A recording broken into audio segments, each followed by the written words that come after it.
اعوذ باللہ من الشیطان الرجیم بسم اللہ الرحمن الرحیم۔ جناب علامہ جاوید غامدی صاحب، کونسل آف نیشنل افیئرز کی آج کی اس نشست میں آپ کی تشریف آوری پر میں آپ کو خوش آمدید کہتا ہوں ممبران کی طرف سے، اور آپ کا میں شکر گزار ہوں کہ اپنی مصروفیات میں سے آپ نے کچھ وقت نکالا اور حسب روایت شفقت سے کام لیتے ہوئے آج آپ ہمارے پروگرام میں شریک ہو رہے ہیں۔ آپ کونسل سے پہلے متعارف ہیں۔ اس کی ہفتہ وار نشست میں مختلف قسم کے موضوعات پہ، جن میں زیادہ تر کرنٹ افیئرز ہوتے ہیں ملکی اور بین الاقوامی حوالے سے، ان پہ ڈسکشن ہوتی ہے، اور بہت سارے مواقع ایسے بھی آتے ہیں کہ جس میں انٹلیکچول لیول کی ڈسکشن ہوتی ہیں اور معاشرے کو، قوم کو یا ممالک کو، اقوام کو درپیش چیلنجز کے حوالے سے گفتگویں ہوتی ہیں۔ جیسے کہ ہم محسوس کرتے ہیں، تہذیبی، ثقافتی اور سماجی حوالے سے دور حاضر تغیرات اور تبدیلیوں کی زد میں ہے۔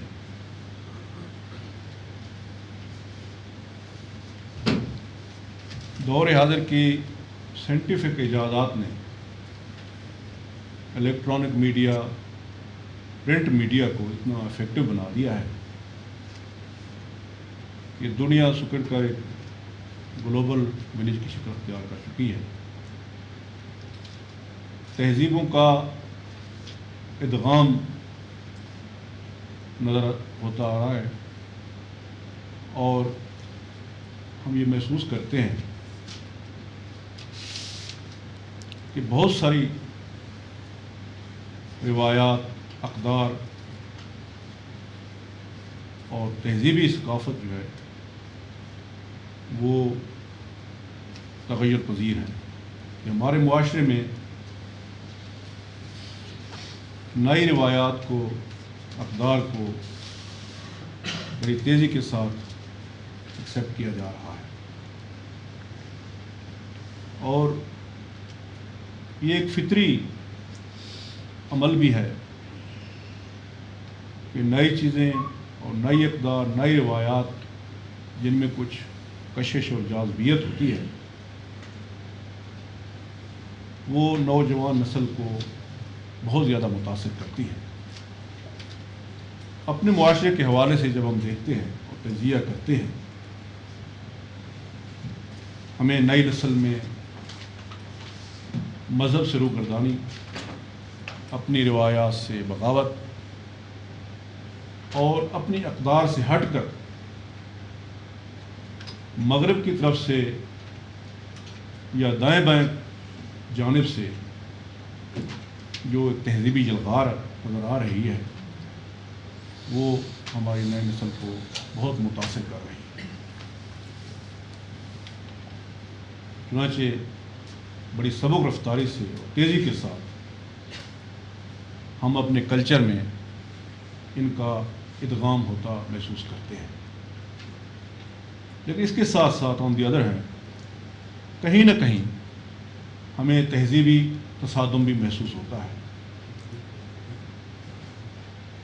اور ریئیکشن کے طور پہ ہمارے بعض ادارے، بعض حلقے، بعض طبقے اس کی، ان روایات کی مخالفت کر رہے ہیں۔ ایسی سچویشن میں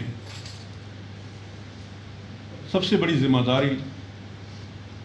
اہل علم اور عقل یا اہل استدلال پہ عائد ہوتی ہے کہ وہ معاشرے کی کس طرح رہنمائی کرتے ہیں، خاص طر ایسے اہل علم لوگ جن کی شخصیت اور کلام میں جاذبیت ہو، جن کی گفتگو میں استدلال ہو اور جن کی باتوں میں تاثیر ہو ہمارے معاشرے کے لیے اور خاص طور پہ نئی نسل کے لیے، ان میں کشش اور ایکسیپٹیبلٹی ہو۔ اس حوالے سے کام کرنے کی ضرورت ہے۔ چنانچہ کونسل آف نیشنل افیئرز کے گزشتہ سے پیوستہ بلکہ اس سے بھی پہلے ایک اجلاس میں ان اقدار کی تبدیلیوں سے یا ثقافتی تغیرات سے یا سماجی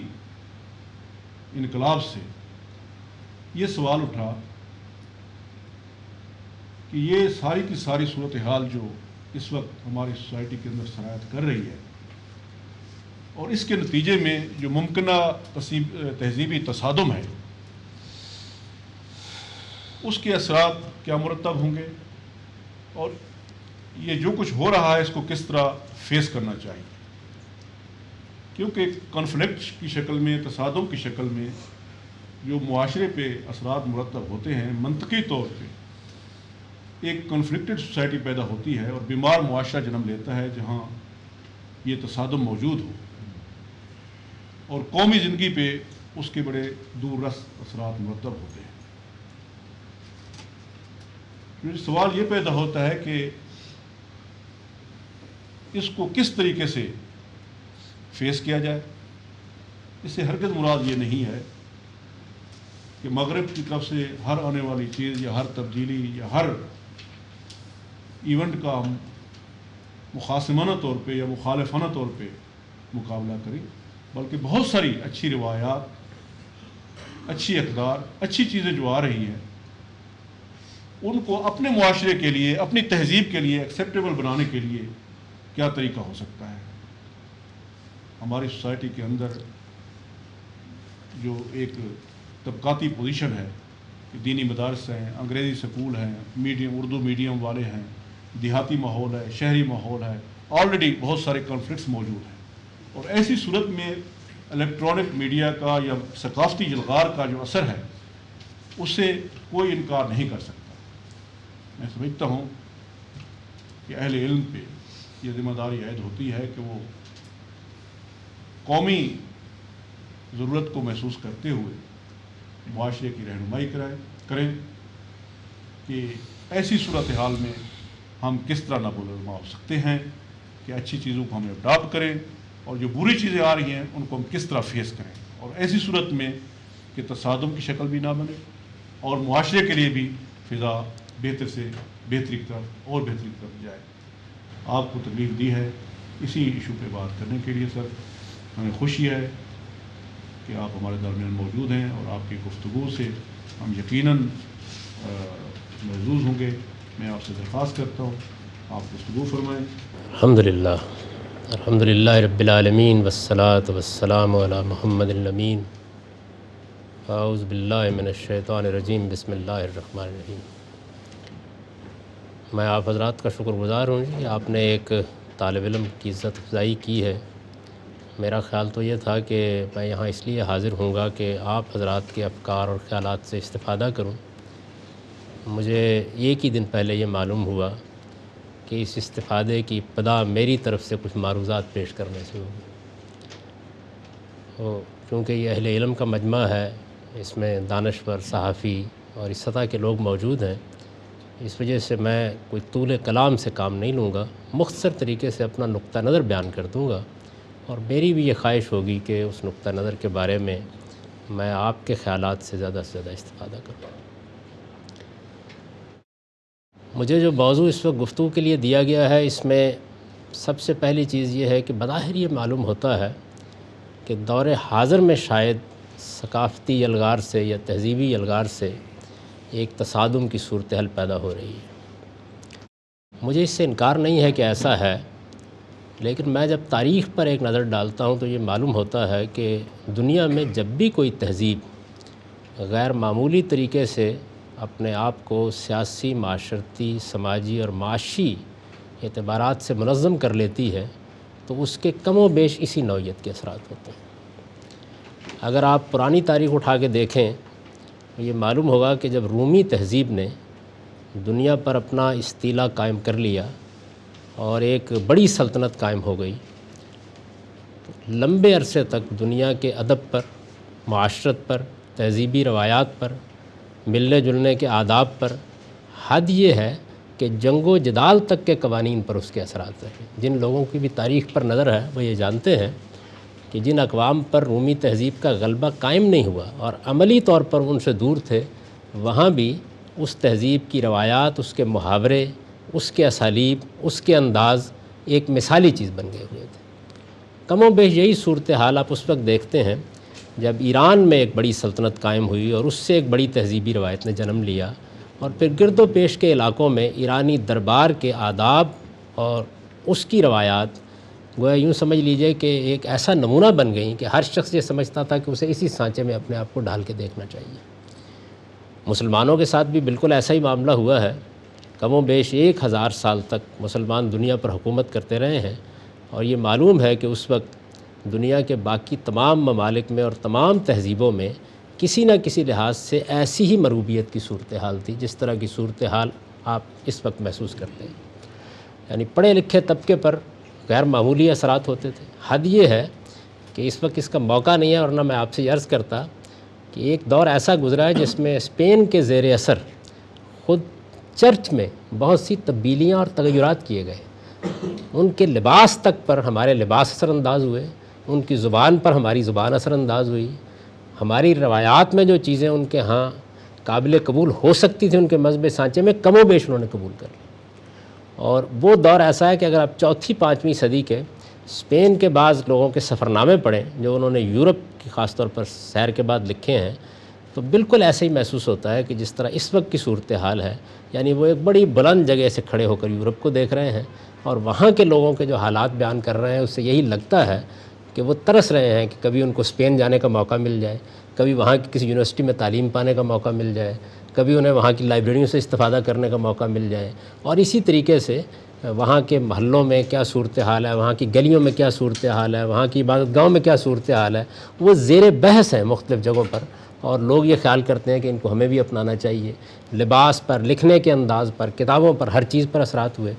آپ یہ دیکھیے کہ یورپ کے اگر آپ ادب کا مطالعہ کریں تو ایک پوری روایت ہے ادب کی جو اس زمانے کے ادب سے متاثر ہوئی ہے، یہاں تک کہ پھر اس کا آخری ظہور ڈیوائن کامیڈی میں ہوا۔ اور آپ دیکھیے کہ کم و بیش ہمارے ہاں جو معراج ناموں کا ایک پورا تصور ہے اس کے اوپر 15-20 اس درجے کی کتابیں لکھی گئیں، ان میں ڈیوائن کامیڈی کی زیادہ شہرت ہو گئی، ورنہ بڑے غیر معمولی اثرات ہوئے۔ تو یہ ہمیشہ ہوتا ہے۔ اس وجہ سے ایک تو اس صورتحال کو نارمل لینا چاہیے، یعنی میری اس تمہید سے مقصود یہ ہے کہ ایسا خیال نہیں کرنا چاہیے کہ یہ کوئی واقعہ یا حادثہ آج ہی پیش آیا ہے۔ دنیا میں جب بھی کوئی تہذیب اس درجے بلندی کے مقام پر پہنچی ہے، اس نے مادے کو توانائی میں بدلنے کے کوئی نئے ذرائع دریافت کر لیے ہیں، یا اس نے کوئی نئی تہذیبی روایات تخلیق کر دی ہیں، یا زمانے کے تغیرات کے ساتھ اس کو سیاسی غلبہ حاصل ہو گیا ہے، یا مختلف ممالک کو اس نے مفتوح کر لیا ہے، یا اس کے ہاں ایسے ادارے وجود میں آ گئے ہیں جس سے لوگ اپنے آپ کو سیکھنے کے مقام پر رکھ کر استفادہ کر سکیں، تو یہ ہوا ہے دنیا میں۔ چنانچہ اس وقت بھی یہی صورتحال ہے۔ البتہ جس چیز نے معاملے کو زیادہ وسیع بنا دیا ہے اور قابل غور بھی بنا دیا ہے، اور بڑی حد تک آپ کہہ سکتے ہیں کہ اس سے تشویش کے بھی کچھ پہلو پیدا ہو سکتے ہیں، وہ یہ ہے کہ سائنسی تحقیقات کے جو غیر معمولی نتائج اس پچھلے عرصے کے دوران میں نکلے ہیں، اس سے ظاہر ہے کہ مواصلات کے ذرائع میں بڑی غیر معمولی ترقی ہوئی ہے، ابلاغ کے ذرائع میں بڑی غیر معمولی ترقی ہوئی ہے، بلکہ اس پچھلے 15-20 سال کے عرصے کے دوران میں تو معلوم ہوتا ہے کہ دنیا نے صدیوں کی چھلانگیں لگا دی۔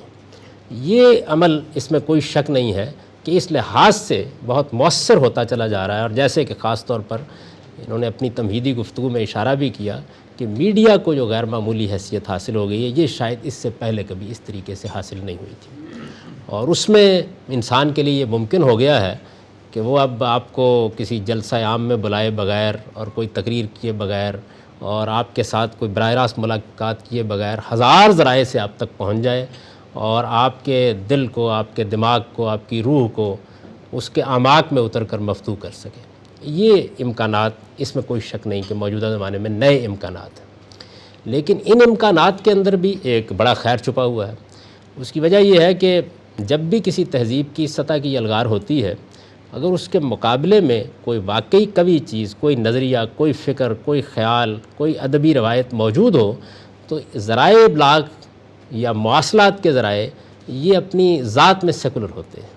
یعنی ان کا کوئی مذہب نہیں ہوتا۔ تو جتنے مواقع دوسروں کے پاس ہوتے ہیں کہ وہ ان کے ذریعے سے آپ تک پہنچ سکیں، وہی مواقع آپ کو بھی حاصل ہو جاتے ہیں کہ آپ بھی ان کے ذریعے سے دوسروں تک پہنچ سکیں۔ تو میں یہ سمجھتا ہوں کہ اس میں جس طرح ایک تشویش کا پہلو ہے، اسی طرح ایک خیر کا پہلو بھی اس میں نمایاں ہو جاتا ہے۔ یہ تو صورتحال کے بارے میں میرا زاویہ نظر ہے۔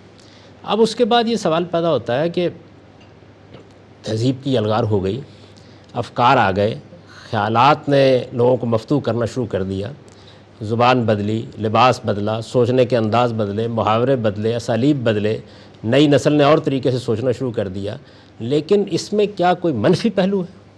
یعنی یہ تہذیبوں کا ایک دوسرے سے متاثر ہونا، اثرات قبول کرنا، اس میں آخر تشویش کا پہلو کہاں سے پیدا ہوتا ہے؟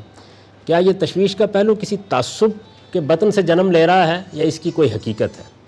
تو میں جب اس زاویے سے اس سارے معاملے کا جائزہ لیتا ہوں تو مجھے یہ محسوس ہوتا ہے کہ اس کو بھی ذرا الگ الگ کر کے دیکھنا چاہیے۔ مثال کے طور پر سائنسی علوم میں جو غیر معمولی ترقی ہوئی ہے اور جس کے ذریعے سے اس وقت ہم جس ماحول میں بیٹھے ہوئے ہیں، اس ماحول میں بھی آپ دیکھ لیں کہ کس درجے میں مغرب پہنچا ہوا ہے۔ اس میں کوئی ایک چیز بھی آپ ایسی نہیں بتا سکتے، ایک چیز بھی ایسی نہیں بتا سکتے کہ جس کے معاملے میں کوئی تشویش کا پہلو ہو۔ نہایت اطمینان کے ساتھ اس سے استفادہ کیا جا رہا ہے، بلکہ اس وقت تو صورتحال یہ ہے کہ مذہبی عناصر زیادہ استفادہ کر رہے ہیں اس سے، اور بہت آگے بڑھ کے استفادہ کر رہے ہیں۔ تو سائنسی تحقیقات کے جتنے کچھ بھی نتائج نکلے ہیں، ان میں سوائے 2-4 چیزوں کے جن کے اوپر بھی آپ اگر انگلی رکھیں تو وہ سائنس کے پہلو سے شاید رکھنی مشکل ہو، اس کے بعد سماجی پہلوؤں کے لحاظ سے کچھ بات کی جا سکتی ہے۔ باقی جہاں تک ذرائع کا تعلق ہے یا جو اسباب پیدا کر دیے گئے ان کا تعلق ہے، اور جس طریقے کے انکشافات کیے گئے ہیں اور جس طرح کائنات کو سمجھا گیا ہے اور اس سے جو ایجادات ہوئی ہیں اور جس طرح وہ ہماری زندگی میں داخل ہو گئی ہیں، ان میں سے کوئی چیز بھی ایسی نہیں ہے کہ جو کوئی بہت زیادہ باعث تشویش ہو سکتی ہے۔ دوسرا معاملہ سماجی علوم کا ہے، یعنی مغرب کے معاملے میں اس بات سے تو ہر آدمی واقف ہوتا ہے کہ انہوں نے آپ کے لیے بجلی ایجاد کر دی ہے، ان کو محکمے ایجاد کر دی ہے، انہوں نے آپ کے لیے F-16 ایجاد کر دی ہے، انہوں نے آپ کے لیے ایٹمی تحقیق کے ذرائع کھول دیے، انہوں نے یہ کر دیا، انہوں نے وہ کر دیا۔ لیکن اس کے ساتھ سماجی علوم میں بھی اس سارے تہذیبی سفر میں غیر معمولی ترقی ہوئی ہے، یعنی وہ اپنی جگہ ایک اور مطالعے کا دائرہ ہے۔ سماجی علوم میں یہ ترقی کس درجے میں ہوئی ہے؟ اگر آپ مجھ سے پوچھیں تو میں چونکہ ان علوم کا طالب علم ہوں، اس سے زیادہ ہوئی ہے جتنی آپ سائنسی علوم میں دیکھ رہے ہیں، جن کو عام اصطلاح میں سائنسی علوم کہا جاتا ہے۔ ویسے تو سماجی سائنس بھی ایک طرح سے سائنس ہی ہے، زیادہ ہوئی ہے۔ اور اس میں آپ اس سے اس کا اندازہ کر سکتے ہیں کہ جتنے تصورات بھی سماجی علوم کے مذہب میں تھے یا فلسفے میں سامنے آئے اور جن کی اپنی ایک تاریخ تھی، ان میں سے ایک ایک چیز کو الگ لے کر اس کے اوپر علوم کے قصر تعمیر کر دیے گئے۔ یعنی اس وقت صورتحال یہ ہے کہ کاروبار تو ہمیشہ سے ہو رہا تھا، لیکن بزنس ایڈمنسٹریشن ایک سائنس بن چکی ہے۔ معیشت کا پہیہ ہمیشہ سے چل رہا تھا، لیکن اب معاشیات کا علم کوئی معمولی چیز نہیں رہا، یعنی اس نے بے شمار اطراف کا احاطہ کر لیا ہے اور اس میں نئی نئی دنیایں دریافت کر لی گئی ہیں۔ اسی طریقے سے آپ باقی علوم فنون پہ ایک نظر ڈال کے دے سکتے ہیں۔ حد یہ ہے کہ قانون جیسے معاملے میں بھی ہمارے ہاں مذہبی لوگ بہت کم اس بات سے واقف ہوتے ہیں، اتنے غیر معمولی معاملات ہوئے ہیں اور اس کی سائنس نے بھی اتنی ترقی کر لی ہے کہ اب جب ہم کبھی اپنے بعض قانونی معاملات کا اس سے تقابل کر کے دیکھتے ہیں تو معلوم ہوتا ہے کہ ہم بچوں کی سی باتیں کر رہے ہیں۔ اس درجے میں اس میں بھی ترقی ہوئی ہے۔ سماجی علوم چونکہ ظاہر ہے کہ مذہب، تہذیب اور افکار سے بھی متعلق ہوتے ہیں، تو یہ وہ دائرہ ہے کہ جس کے اندر اگر آپ دقت نظر سے دیکھیں تو کچھ تصادم کے بھی مواقع پیدا ہو گئے ہیں۔ یعنی ایسا نہیں ہے کہ یہ تمام سماجی علوم کی ترقی بالکل ہی غلط سمت میں ہو گئی ہے اور اس کے نتیجے میں سب کچھ بگڑ گیا، ایسا نہیں ہوا۔ اس میں بھی آپ کے لیے خیر کے بہت سے پہلو ہیں، استفادے کے بہت سے پہلو ہیں، اور میں یہ دیکھ رہا ہوں کہ غیر محسوس طریقے سے ہم اس سب کچھ سے استفادہ کر بھی رہے ہیں۔ یعنی دنیا میں جو انسانیت کا سفر ہوتا ہے، یہ اصل میں نہ تہذیبوں میں بانٹا جا سکتا ہے، نہ یہ مذاہب میں بانٹا جا سکتا ہے، یہ پوری انسانیت کی میراث ہوتی ہے اور انسان اس سے حاصل کرتا ہے۔ تاہم ہم جب اپنے پس منظر کے لحاظ سے دیکھتے ہیں تو معلوم ہوتا ہے کہ بعض تصادم کے مواقع پیدا ہو گئے۔ تصادم کے یہ مواقع کہاں کہاں پیدا ہوئے؟ میں جب اس کا ایک جائزہ لیتا ہوں اور میں کوشش کروں گا کہ بہت مختصر طریقے سے اس کی نشاندہی کر دوں، تو میں یہ دیکھتا ہوں کہ یہ کوئی 6 پہلو ہیں یا 6 دائرے ہیں زندگی کے، جن میں ہمارے درمیان اور مغربی تہذیب کے درمیان، ہمارے درمیان اور دور حاضر کی فکر کے درمیان، ہمارے درمیان اور فلسفے اور خیال کے جو نئے آداب پیدا ہوئے ان کے درمیان کچھ ایسی جگہیں ہیں کہ جن میں ہمارا زاویہ نظر ذرا مختلف ہے اور ان کا زاویہ نظر ذرا مختلف ہے۔ اب اس میں آپ یہ بھی کہہ سکتے ہیں کہ بعض مقامات پر ذرا مختلف ہے، بعض مقامات پر زیادہ مختلف ہے، اور بعض مقامات پر بالکل ہی برعکس ہے۔ لیکن یہ دائرے کیا ہیں اور ان کی کیا نوعیت ہے، ان کو ایک ایک کر کے دیکھ لیجئے کیا ہے۔ ایک دائرہ اس میں خواتین کے بارے میں رویے کا ہے۔ ہماری تہذیبی روایت میں تہذیبی روایت کا لفظ استعمال کر رہا ہوں، میں نہیں چاہتا کہ اس وقت کبھی مذہب زیر بحث آئے۔ ہماری تہذیبی روایت میں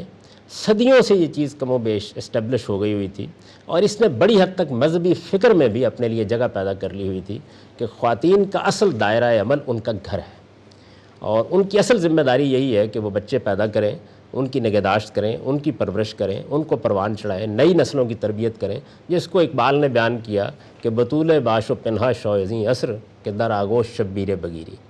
یہ ایک تصور ہے جو میں نے اس وجہ سے ان کا حوالہ دیا کہ ہمارا آخری بڑا آدمی بھی اسی پہلو سے اس سارے معاملے کو دیکھ رہا تھا۔ تو یہ ایک دائرہ ایسا ہے کہ جس میں ہماری تہذیبی روایت میں اور بظاہر اس وقت جو صورتحال سامنے آ رہی ہے اس میں کچھ جوہری نوعیت کے فرق واقع ہو رہے ہیں۔ ہم خواتین کے بارے میں جو قانونی پہلو دیکھتے تھے، نکاح و طلاق کے معاملات میں ان کی جو حیثیت متعین کرتے تھے، معاشرتی زندگی میں جیسے ان کو دیکھتے تھے، اور جس طریقے سے اب مغرب یا دور حاضر یا اس سے متاثر ہماری نسلیں دیکھ رہی ہیں، وہ اس سے ذرا مختلف جگہ ہے۔ اور کہا جا سکتا ہے کہ مختلف تعبیروں کے لحاظ سے اس میں وہی صورتحال ہے کہ کچھ کے لحاظ سے ذرا مختلف ہے، کچھ کے لحاظ سے زیادہ مختلف ہے، اور کچھ کے لحاظ سے بہت مختلف ہے۔ دوسرا ایک بڑا دائرہ فنون لطیفہ کے بارے میں ہمارے رویے کا ہے۔ ہماری مذہبی روایت کے تحت جو تصورات ہمارے ہاں پیدا ہوئے ہیں ان کا اگر آپ جائزہ لیں تو یہ معلوم ہوگا کہ اگرچہ کوئی بہت قبول عام تو ان تصورات کو حاصل نہیں ہو سکا، لیکن عمومی طور پر ان کی روح ہمارے تصورات کے اندر کہیں نہ کہیں در آئی کہ ہم فنون لطیفہ سے متعلق ایک ذرا سا منفی تاثر رکھتے ہیں۔ اس میں خاص طور پر 2 چیزوں کا تو بہت ہی ذکر ہوتا رہتا ہے، تصویر ہے، موسیقی ہے۔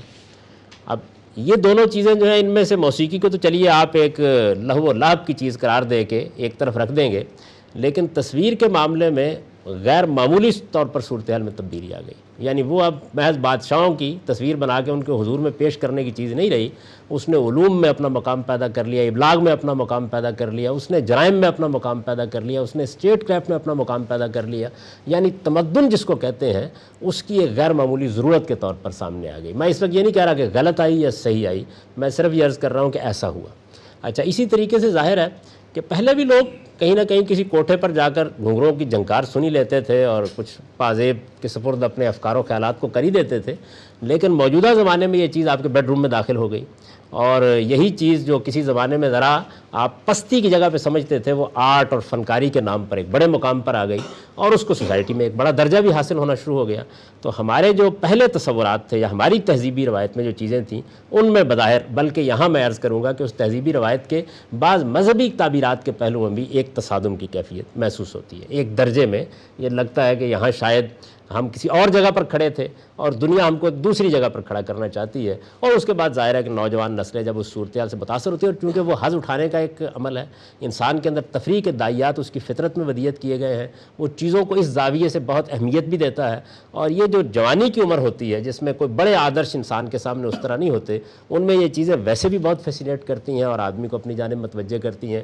تو ایک زیادہ تصادم بظاہر محسوس ہوتا ہے، جس میں کہیں تو صورتحال وہی ہوتی ہے کہ ہم ذرا سی انگشت بدندہ ہوتے ہیں، اور کہیں یہ صورتحال ہوتی ہے کہ ہم کچھ تیوری چڑھاتے ہیں، پھر کچھ یہی صورتحال یہ ہوتی ہے کہ کچھ قبولیت کے مقام پر کھڑے ہو جاتے ہیں، اور پھر بعض جگہ پہ یہ صورتحال ہوتی ہے کہ ہو سکتا ہے کہ ہمارے ہاتھ میں کوئی ڈنڈا ہو اور ہم پکڑ کے کسی محفل پر پل پڑے اور یہ کہیں کہ ہم اس کو نہیں ہونے دیں گے۔ یعنی یہ ایک کانفلکٹ یا ایک تصادم جو ہے یہ مختلف سطحوں پر اس میں نمودار ہوتا رہتا ہے۔ تیسرا جو دائرہ ہے وہ جرم اور گناہ کے بارے میں ہمارے اور دور حاضر کے بعض تصورات میں بعض مقامات پر فرق کا ہے۔ میں نے بعض تصورات اور بعض مقامات کے الفاظ استعمال کیے ہیں، اس لیے کہ گناہ اور جرم کے معاملے میں کوئی بہت بڑا اختلاف انسانی تہذیبوں کے درمیان میں ہو جانا یہ آسان کام نہیں ہے۔ یعنی ایسا نہیں ہو سکتا ہے کسی دن یہ کہا جائے کہ چوری اب ایک اچھا کام بن گئی ہے، یا بددیانتی ایک اچھا کام بن گئی ہے، یا لوٹ مار ایک اچھا کام بن گئی ہے، یا کسی کے ساتھ زیادتی کرنا ایک اچھا کام بن گیا ہے، یا ملاوٹ کر لینا ایک اچھا کام بن گیا ہے۔ تو گناہ اور جرم کے تصورات بھی بڑی حد تک تہذیبوں کے درمیان انسانی درمیان ایک مشترک سرمایہ ہوتے ہیں، لیکن بعض جگہ ایسی ہیں کہ جن جگہوں پر ہم جن چیزوں کو گناہ کے دائرے میں رکھتے ہیں وہ بھی ان کو گناہ کے دائرے میں رکھتے ہیں، لیکن جرم کے دائرے میں نہیں لاتے، کیونکہ جرم کے معاملے میں ایک عمومی تصور دور حاضر میں جو مفکر اور فلسفی پیدا ہوئے ہیں، میں اس کا پس منظر پہ زیادہ نہیں جانا چاہتا، انہوں نے اس معاملے کو کم و بیش اسٹیبلش کر دیا کہ اصل میں جرم صرف وہی گناہ ہے، یعنی ایک گناہ جرم کے درجے میں کب پہنچتا ہے؟ گناہ جرم کے درجے میں اس وقت پہنچتا ہے جب وہ دوسرے انسانوں کی جان، مال، آبرو کے خلاف اقدام کی صورت اختیار کرتا ہے۔ اگر وہ اس دائرے میں نہیں پہنچا تو پھر وہ گناہ ہو سکتا ہے، لیکن وہ جرم کے دائرے میں نہیں پہنچتا۔ فرق کیا ہے؟ یعنی گناہ کا معاملہ اللہ اور بندے کے درمیان ہوتا ہے، یا معاشرے اور معاشرے کے افراد کے درمیان ہوتا ہے، لیکن جرم کے بعد معاشرے کو حق حاصل ہو جاتا ہے کہ وہ اقدام کرے، یعنی اس کے بعد تعذیب، سزا، سوسائٹی، حکومت، ریاست، یہ سب زیر بحث آ جاتے ہیں۔ تو اس میں بھی اگر میں مثال کے طور پر عرض کروں گا کہ بہت سے معاملات میں اس میں کوئی بڑا معاملہ نہیں ہے، لیکن چند حساس معاملات میں یہی صورتحال ہے۔ دو چیزوں کی مثال لے لیجئے۔ سود کے معاملے میں قدیم ترین تہذیبوں میں ایک اخلاقی گناہ کا تصور موجود رہا ہے، یعنی یہ کوئی معاملہ قرآن سے شروع نہیں ہوا، بائبل میں بھی اسی طریقے سے سود کی مذمت کی گئی ہے، تورات میں بھی اسی طریقے سے کی گئی ہے، انجیل میں بھی اسی طریقے سے کی گئی ہے، انبیاء کے صحائف میں بھی اسی طریقے سے کی گئی ہے۔ قدیم ماہر معیشت کو آپ پڑھیں، وہ بھی اس کو ایک اخلاقی برائی قرار دیتے ہیں۔ جدید ماہرین معیشت بھی ایسا نہیں ہے کہ اس کے معاملے میں بہت زیادہ رغبت کے مقام پر کھڑے ہیں، بلکہ اس کو ایک ناگزیر برائی ہی کی جگہ رکھتے ہیں۔ لیکن یہ معاملہ چونکہ باہمی رضامندی سے ہوتا ہے، یعنی اس میں ایسا نہیں ہوتا کہ کوئی کسی سے بالجبر سود لیتا ہے، باہمی رضامندی سے ہوتا ہے، تو دور حاضر میں جو گناہ اور جرم کے معاملے میں تصورات سامنے آئے ہیں، اس میں اس کو جرم قرار دینے کے لیے موجودہ ذہن تیار نہیں ہوتا۔ یعنی گناہ کا معاملہ زیر بحث نہیں ہے کہ یہ جرم جب یہ بنے گا تو اس کا مطلب یہ ہے کہ اب ریاست اس کو روکے گی، اب معاشرہ اس کو روکے گا، اب اس کے خلاف اقدام کیا جائے گا۔ یہی معاملہ جو ہے وہ زنا کا ہے۔ یعنی یہ بات تو سمجھ میں آتی ہے کہ کوئی آدمی زنا بالجبر کا ارتکاب کرتا ہے تو اس کو جرم قرار دے کر کارروائی کی جائے، یہ دور حاضر کی سمجھ میں آ جاتی ہے یہ بات۔ لیکن زنا اپنی ذات میں گناہ سے آگے جرم ہے، گناہ ہونے کے معاملے میں دو رائے نہیں ہے۔ وہ مسیحی تہذیب میں بھی اسی طرح گناہ ہے، وہ بائبل میں بھی اسی طرح گناہ ہے، وہ ہر جگہ گناہ ہی ہے۔ یعنی ابھی ایسا نہیں ہوا کہ کسی تہذیب نے آگے بڑھ کر یہ کہا ہو کہ یہ کوئی بہت ہی ہنین مریا کرنے کا کام ہے، ایسا نہیں ہے۔ لیکن یہ کیا یہ جرم کے درجے کی چیز ہے؟ ہمارے ہاں آپ جانتے ہیں کہ یہ جرم ہے، لیکن یہ کہ مغرب یا دور حاضر کی تہذیب اس کو اس درجے میں لانے کے لیے تیار۔ آپ کے ذہن میں ہوگا، آپ لوگ صحافت سے تعلق رکھتے ہیں، کہ یورپی یونین میں ترک کا جو معاملہ ہو رہا ہے اس میں جو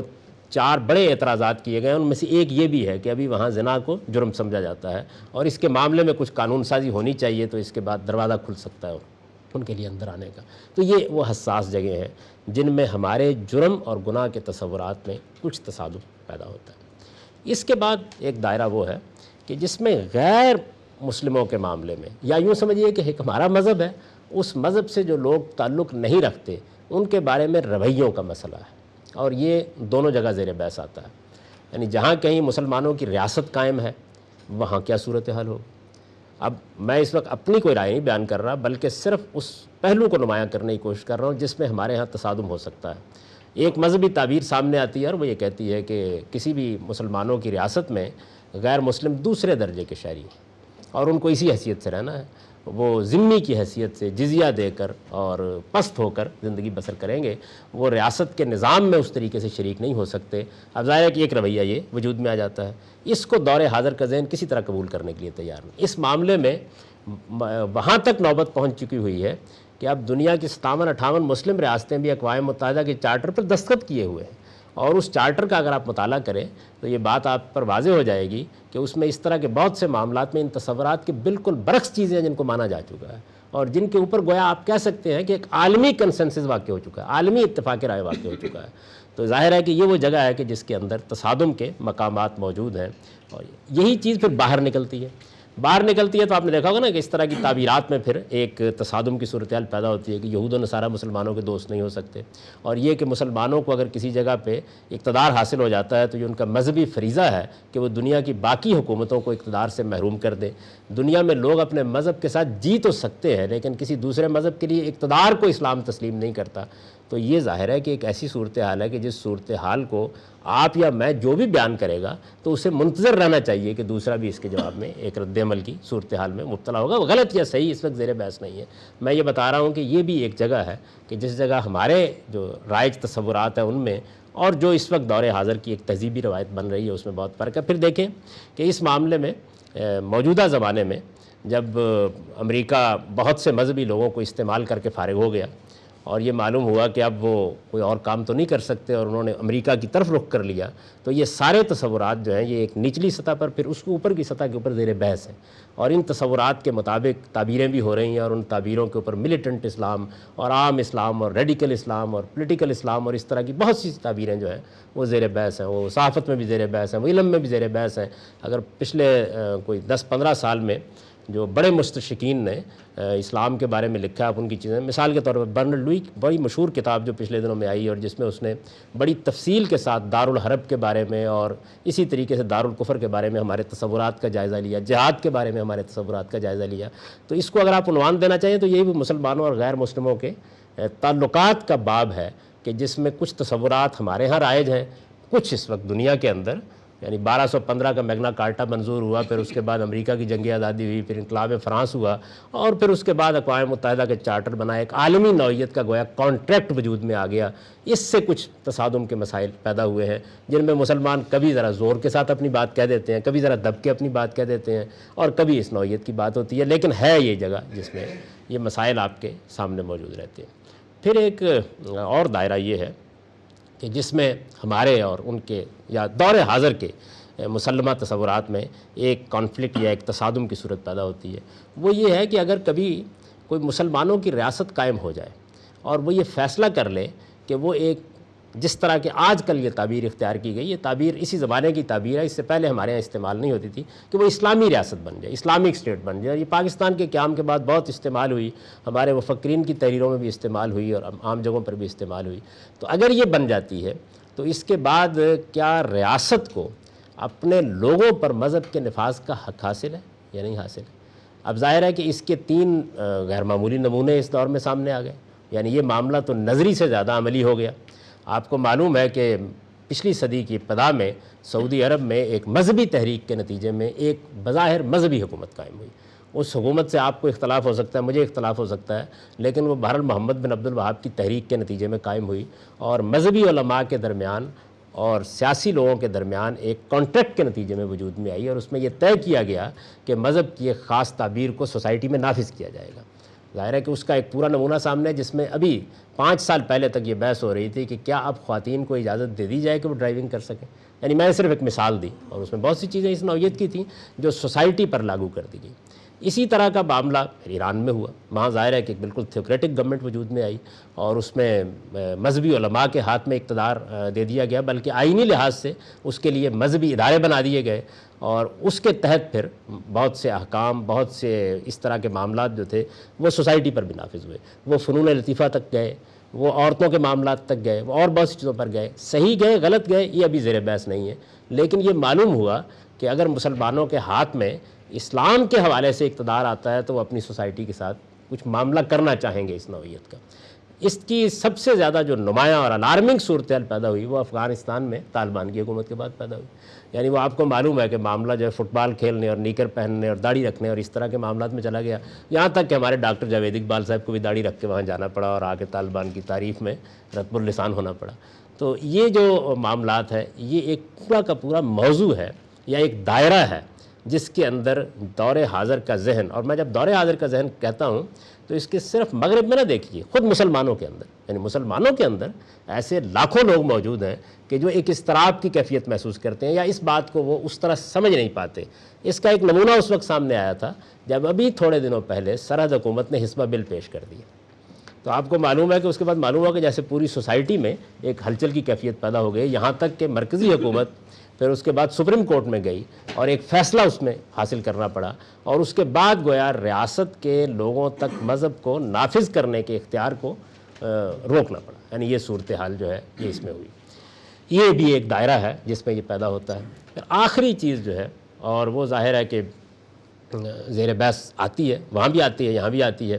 وہ یہ ہے کہ ریاست کو کیا کچھ قوانین کا بھی پابند کر دیا گیا ہے کہ جن قوانین کو اس نے نافذ کرنا ہے، اور ظاہر ہے کہ وہ قوانین جن کو خود ریاست نہ، ایک تو یہ نا کہ ریاست نے لوگوں کو کس چیز کا تابع کرنا ہے، ایک یہ کہ اس نے اپنے نظام میں کچھ چیزوں کو نافذ کرنا ہے، جس میں مثال کے طور پر آپ کے یہاں حدود آرڈیننس کا مسئلہ آپ جانتے ہیں کہ ایک بڑے کانفلکٹ کا باعث بن گیا۔ یعنی ظاہر ہے کہ جو سزاؤں کی نوعیت ہے یا اس طرح کی چیزیں ہیں، موجودہ ذہن یا دور حاضر کا ذہن اس کو اس طرح نہیں قبول کرنے کے لیے تیار ہوتا جس طرح ہماری تہذیب میں، ہماری روایت میں، ہماری مذہبی کیفیات میں اس کو سمجھا جاتا ہے۔ یہ میں نے آپ کو بتایا ہے کہ یہ اگر آپ جائزہ لے کر دیکھیں تو وہ دائرے ہیں جن دائروں میں آپ انفرادی زندگی سے لے کے اجتماعی زندگی تک اگر جائزہ لیں تو آپ کو ایک تصادم، کانفلکٹ یا زاویہ نظر کا اختلاف، اور جس طرح میں نے پہلے عرض کیا تھا، بعض جگہوں پر ذرا اختلاف، بعض جگہوں پر زیادہ، اور بعض جگہوں پر بہت بلکس صورتحال یا برخلاف صورتحال کا نظر آتا ہے۔ اب یہ سوال پیدا ہوتا ہے کہ یہ صورتحال جب اسی طرح موجود ہے، اور ظاہر ہے کہ یہ دور حاضر کا پورا ذہن، خواہ وہ مغرب میں ہو، خواہ وہ مشرق میں ہو، اور خواہ وہ خود آپ کے اور میرے ہاں اندر پایا جاتا ہو، ہماری اپنی اولاد، بچے، ظاہر ہے کہ سب اس سے متاثر ہو رہے ہیں، وہ چیز ہمارے گھروں میں بھی آ رہی ہے، وہ ہماری درسگاہوں میں بھی جا رہی ہے، اور ہمارے میڈیا پر بھی اسی طریقے سے آ رہی ہے۔ تو اس میں کیا کیا جائے؟ یعنی معاملے کی نوعیت کیا ہے؟ کیا یہ سارا جتنے تصادم کے دائرے میں نے آپ کے سامنے رکھے ہیں، ان سب میں پسپائی اختیار کر کے ایک طرف بیٹھ جایا جائے، یا ان کے معاملے میں کوئی راستہ تلاش کرنے کی کوشش کی جائے، یا اس میں آگے بڑھ کر کوئی اقدام کیا جائے؟ کیا کیا جائے؟ میں جہاں تک کہ سارے معاملے کا جائزہ لے سکا ہوں، میرا نقطہ نظر یہ ہے کہ اس میں ایک کام جو سب سے شاید اولین کام ہے، اور جس کی طرف ہم کبھی بھی توجہ دینے کے لیے تیار نہیں ہوتے، وہ یہ ہے کہ مذہب کے نقطہ نظر سے، اور مذہب چونکہ بڑی ایک مؤثر چیز ہے، اور سوسائٹی میں ہر دائرے میں آپ نے دیکھا ہے کہ وہ اپنی نمود کرتا ہے اور دکھاتا ہے، کبھی جذباتی پہلو سے دکھائے گا، کبھی فکری پہلو سے دکھائے گا، کبھی تہذیبی اعتبار سے دکھائے گا، کبھی سماجی روابط میں دکھائے گا، اور کئی مرتبہ ایسا بھی ہوتا ہے کہ سیاست پر اثر انداز ہو جاتا ہے، اور کبھی سیاست اس کو استعمال کر لیتی ہے۔ یعنی یہ سارے معاملات چونکہ بڑے پیمانے پر دنیا کی تاریخ میں بھی ہوتے رہتے ہیں، اور میرا نہیں خیال کہ کبھی ختم ہوں گے۔ یعنی لوگ بہت اطمینان سے بیٹھے ہوتے ہیں کہ اب نہیں ہوگا، یک بیک معلوم ہوتا ہے کہ پھر ہونا شروع ہو گیا۔ تو یہ چونکہ یہ معاملہ اس طریقے سے ہوتا رہے گا، اس وجہ سے میں یہ سمجھتا ہوں کہ یہ جتنا بھی میں نے کانفلکٹ آپ کے سامنے رکھا ہے، اس میں زیادہ بڑا مسئلہ یہ نہیں ہے کہ کانفلکٹ ہے، زیادہ بڑا مسئلہ یہ نہیں، یہ تو 6 دائرے ہیں کم و بیش جن کو میں نے متعین کر کے آپ کے سامنے رکھا ہے۔ اس سے زیادہ بڑے دائروں میں، رومی تہذیب میں، ایرانی تہذیب میں، اور خود مسلمانوں کے ہاں یہ چیز پیدا ہوئی ہے۔ جو چیز بہت زیادہ تشویش کا باعث بن گئی ہے وہ یہ ہے کہ اس کو جو لوگ زبان دے سکتے تھے، وہ ظاہر ہے کہ آپ کی مذہبی تعلیم کے پس منظر سے آتے ہیں بنیادی طور پر، اور سوسائٹی ایسے معاملات میں، خاص طور پر مسلمانوں کی سوسائٹی ناگزیر طور پر ان کی جانب دیکھتی ہے۔ تو ہماری مذہبی تعلیم کا نظام کبھی ہمارے معاشرے کے ہاں ضرورت کے طور پر زیر بحث ہی نہیں آیا۔ یعنی یہ میں جو الفاظ استعمال کر رہا ہوں، آپ کہیں گے بڑے مدرسے قائم ہیں، آپ کہیں گے بڑی مسجدیں قائم ہیں، یعنی یہ جو کچھ بھی ہے یہ اگر آپ غور کریں تو یہ معاشرے کی ضرورت بن کر کبھی نہیں ہوا۔ یعنی کچھ لوگوں نے تو ظاہر اپنے کنوکشن سے یہ کام کیے ہیں، اچھے کیے، برے کیے، یہ زیر بحث نہیں ہے۔ معاشرے نے کبھی اس کو اپنی ضرورت نہیں سمجھا۔ معاشرہ صحت کا اہتمام کرنے کو ایک ضرورت سمجھتا ہے، بچوں کی تعلیم دینے کو ایک ضرورت سمجھتا ہے، حتیٰ کہ ہمارے جو کاروباری لوگ ہیں وہ یہ محسوس کرتے ہیں کہ پنجاب یونیورسٹی، میں بہت معذرت کے ساتھ آپ موجود ہیں اس لیے عرض کر رہا ہوں کہ بہت اچھے ہمیں بزنس ایڈمنسٹریشن کے لوگ نہیں دے رہی، تو وہ اپنا ایک لمس کے نام سے بڑا انسٹیٹیوٹ بھی بنانے کے لیے روپیہ دینے کے لیے تیار ہو جاتے ہیں، دنیا بھی ان کی مدد کرنے کے لیے تیار ہو جاتی ہے۔ میں صرف اس نفسیاتی کیفیت کی طرف اشارہ کر رہا ہوں کہ آپ اسے ضرورت سمجھتے ہیں اپنی۔ یعنی اگر کچھ وقت میں آپ کو یہ معلوم ہو کہ لوگوں نے ڈاکٹری پڑھنی بند کر دی ہے، تو میرا خیال ہے معاشرے میں ایک الارمنگ صورتحال پیدا ہو جائے گی اور سارا معاشرہ حساس ہوگا۔ لیکن اگر آپ کو یہ اطلاع ملے کہ سارے دینی مدرسے بند ہو گئے، تو میرا خیال یہ کہ لوگ اطمینان کے ساتھ سو جائیں گے، کوئی خاص فرق نہیں پڑے گا۔ یعنی معاشرے کی ضرورت آپ کی دینی تعلیم ہے یا نہیں؟ میرا احساس یہ ہے کہ معاشرہ بحیثیت معاشرہ بحیثیت اکائی، معاشرہ بحیثیت ایک نظم کے، اس کی کوئی ضرورت نہیں محسوس کرتا۔ اچھا، لیکن آپ ضرورت محسوس کریں یا نہ کریں، بہرحال دنیا میں خدا کا قانون یہ ہے کہ کچھ کام ہوتے رہتے ہیں، چنانچہ وہ اتنے بڑے پیمانے پر ہوتا ہے کہ اس وقت آپ کی حکومت کے اعداد و شمار یہ بتا رہے ہیں کہ 13,000 کے قریب مدارس اس وقت رجسٹریشن کے مرحلے سے گزر چکے ہیں، اور پچھلے دنوں جو ایک کنووکیشن ہوا تھا ایک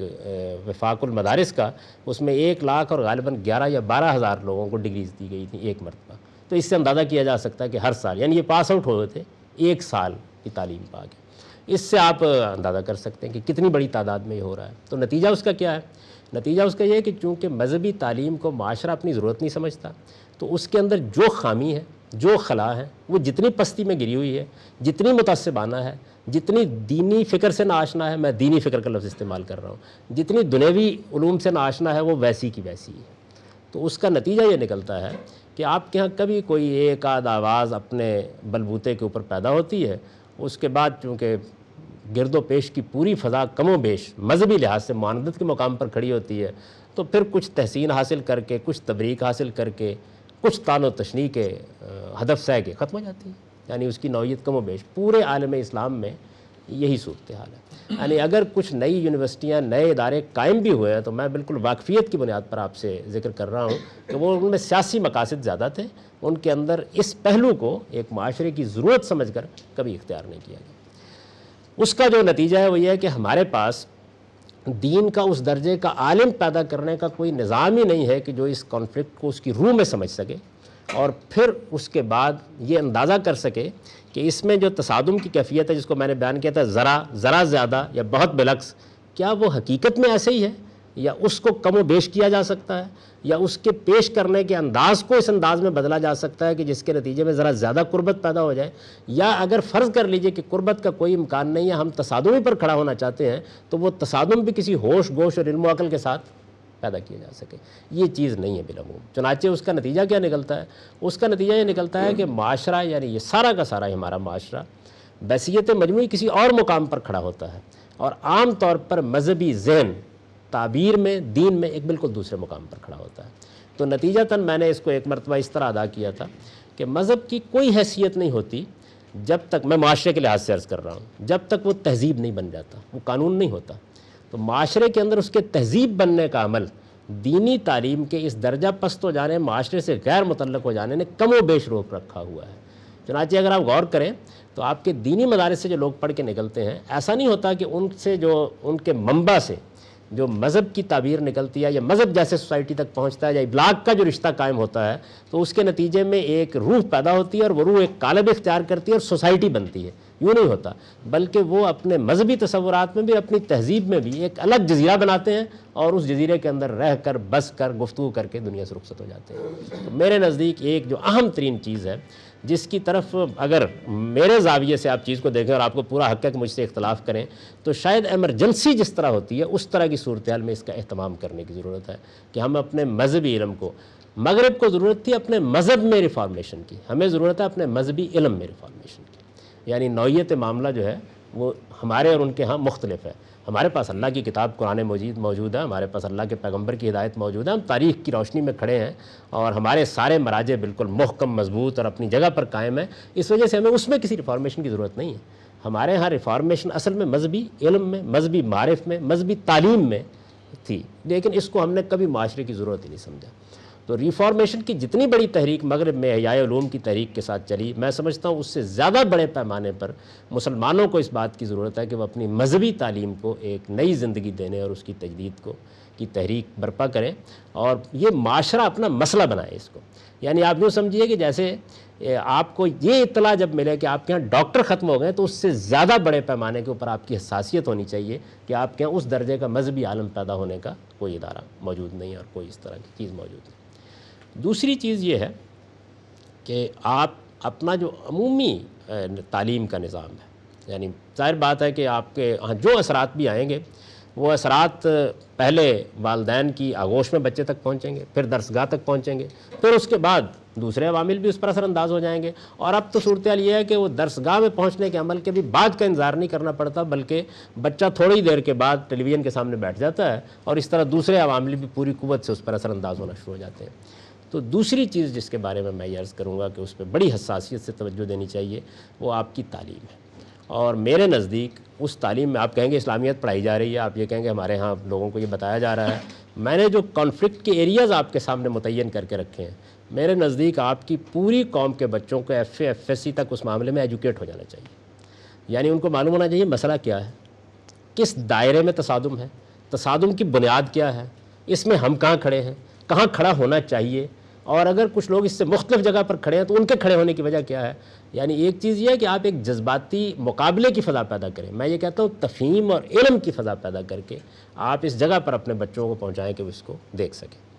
تیسرا دائرہ وہ ہے کہ جس میں بحثیت مجموعی پوری کی پوری قوم، اس کی وجہ یہ ہے کہ بچہ تو پیدا ہوگا، پھر اس کے بعد وہ اسکول میں جائے گا، اس کے بعد آپ کو اس کو باہر دیکھنا ہے۔ سوسائٹی کو بہرحال لاکھوں کروڑوں اربوں لوگ چلا رہے ہیں، اور اس میں والدین کی آغوش بھی فراہم ہو رہی ہے، میڈیا میں بھی لوگ جا رہے ہیں، مختلف ادب میں، دانشوری میں، ہر مقام پر لوگ جا رہے ہیں۔ تو قوم کی بحثیت مجموعی بھی ان چاروں دائروں کے اندر ایک بڑی ہی میں لفظ وہی استعمال کر رہا ہوں، ایجوکیشن ہونی چاہیے۔ یعنی میں نے تو ابھی ان دائروں کا تعین کیا ہے، ان میں سے ایک ایک دائرہ یہ تقاضا کرتا ہے کہ اس کے اوپر آپ کے انٹلیکچوئلس کی، آپ کے دانشوروں کی، آپ کے صحافیوں کی، آپ کے اساتذہ کی، آپ کے وکلاء کی، آپ کے ججز کی ورک شاپس ہوں، اور ان میں سے ایک ایک کا علمی اور فکری جائزہ لے کے دیکھا جائے کہ اس میں کس مقام پر کھڑا ہونا ہے، کیا جگہ ہے اور کیا جگہ نہیں ہے۔ یعنی یہ جذباتی تقریروں کا موضوع نہیں ہے، یہ در حقیقت ایک چیز کو علم کی سطح پر سمجھنے کا معاملہ ہے، اور یہ سوسائٹی کے جتنے بھی کار فرما اور مؤثر طبقات ہیں، یہ ناگزیر ہے کہ ان کی ایجوکیشن کا اس معاملے میں بھی اہتمام کیا جائے۔ تیسری چیز جو ہے وہ میں سمجھتا ہوں یہ ہے، اور جس چیز کی طرف میں نے ابتدا میں اشارہ کیا تھا، چوتھی اور اس باب کی آخری چیز یہ ہے کہ آپ کے پاس جو اللہ تعالیٰ نے ابلاغ کے ذرائع پیدا کر دیے ہیں، تو میں نے یہ عرض کیا تھا کہ جیسے وہ ایک بڑی ثقافتی یلغار کا ذریعہ بن رہے ہیں، اگر آپ کا علم محکم ہو، آپ ان دائروں کو ٹھیک متعین کر لیں اور آپ کی صلاحیتیں واقعی اس چیلنج کو محسوس کر کے اپنے آپ کو تیار کریں، تو وہی چیز جو اس وقت آپ کے لیے شر بن رہی ہے، اسی کو آپ پوری قوت کے ساتھ استعمال کر کے خیر میں بدل سکتے ہیں۔ اس میں بھی میں نہیں محسوس کرتا کہ معاشرے کی سطح پر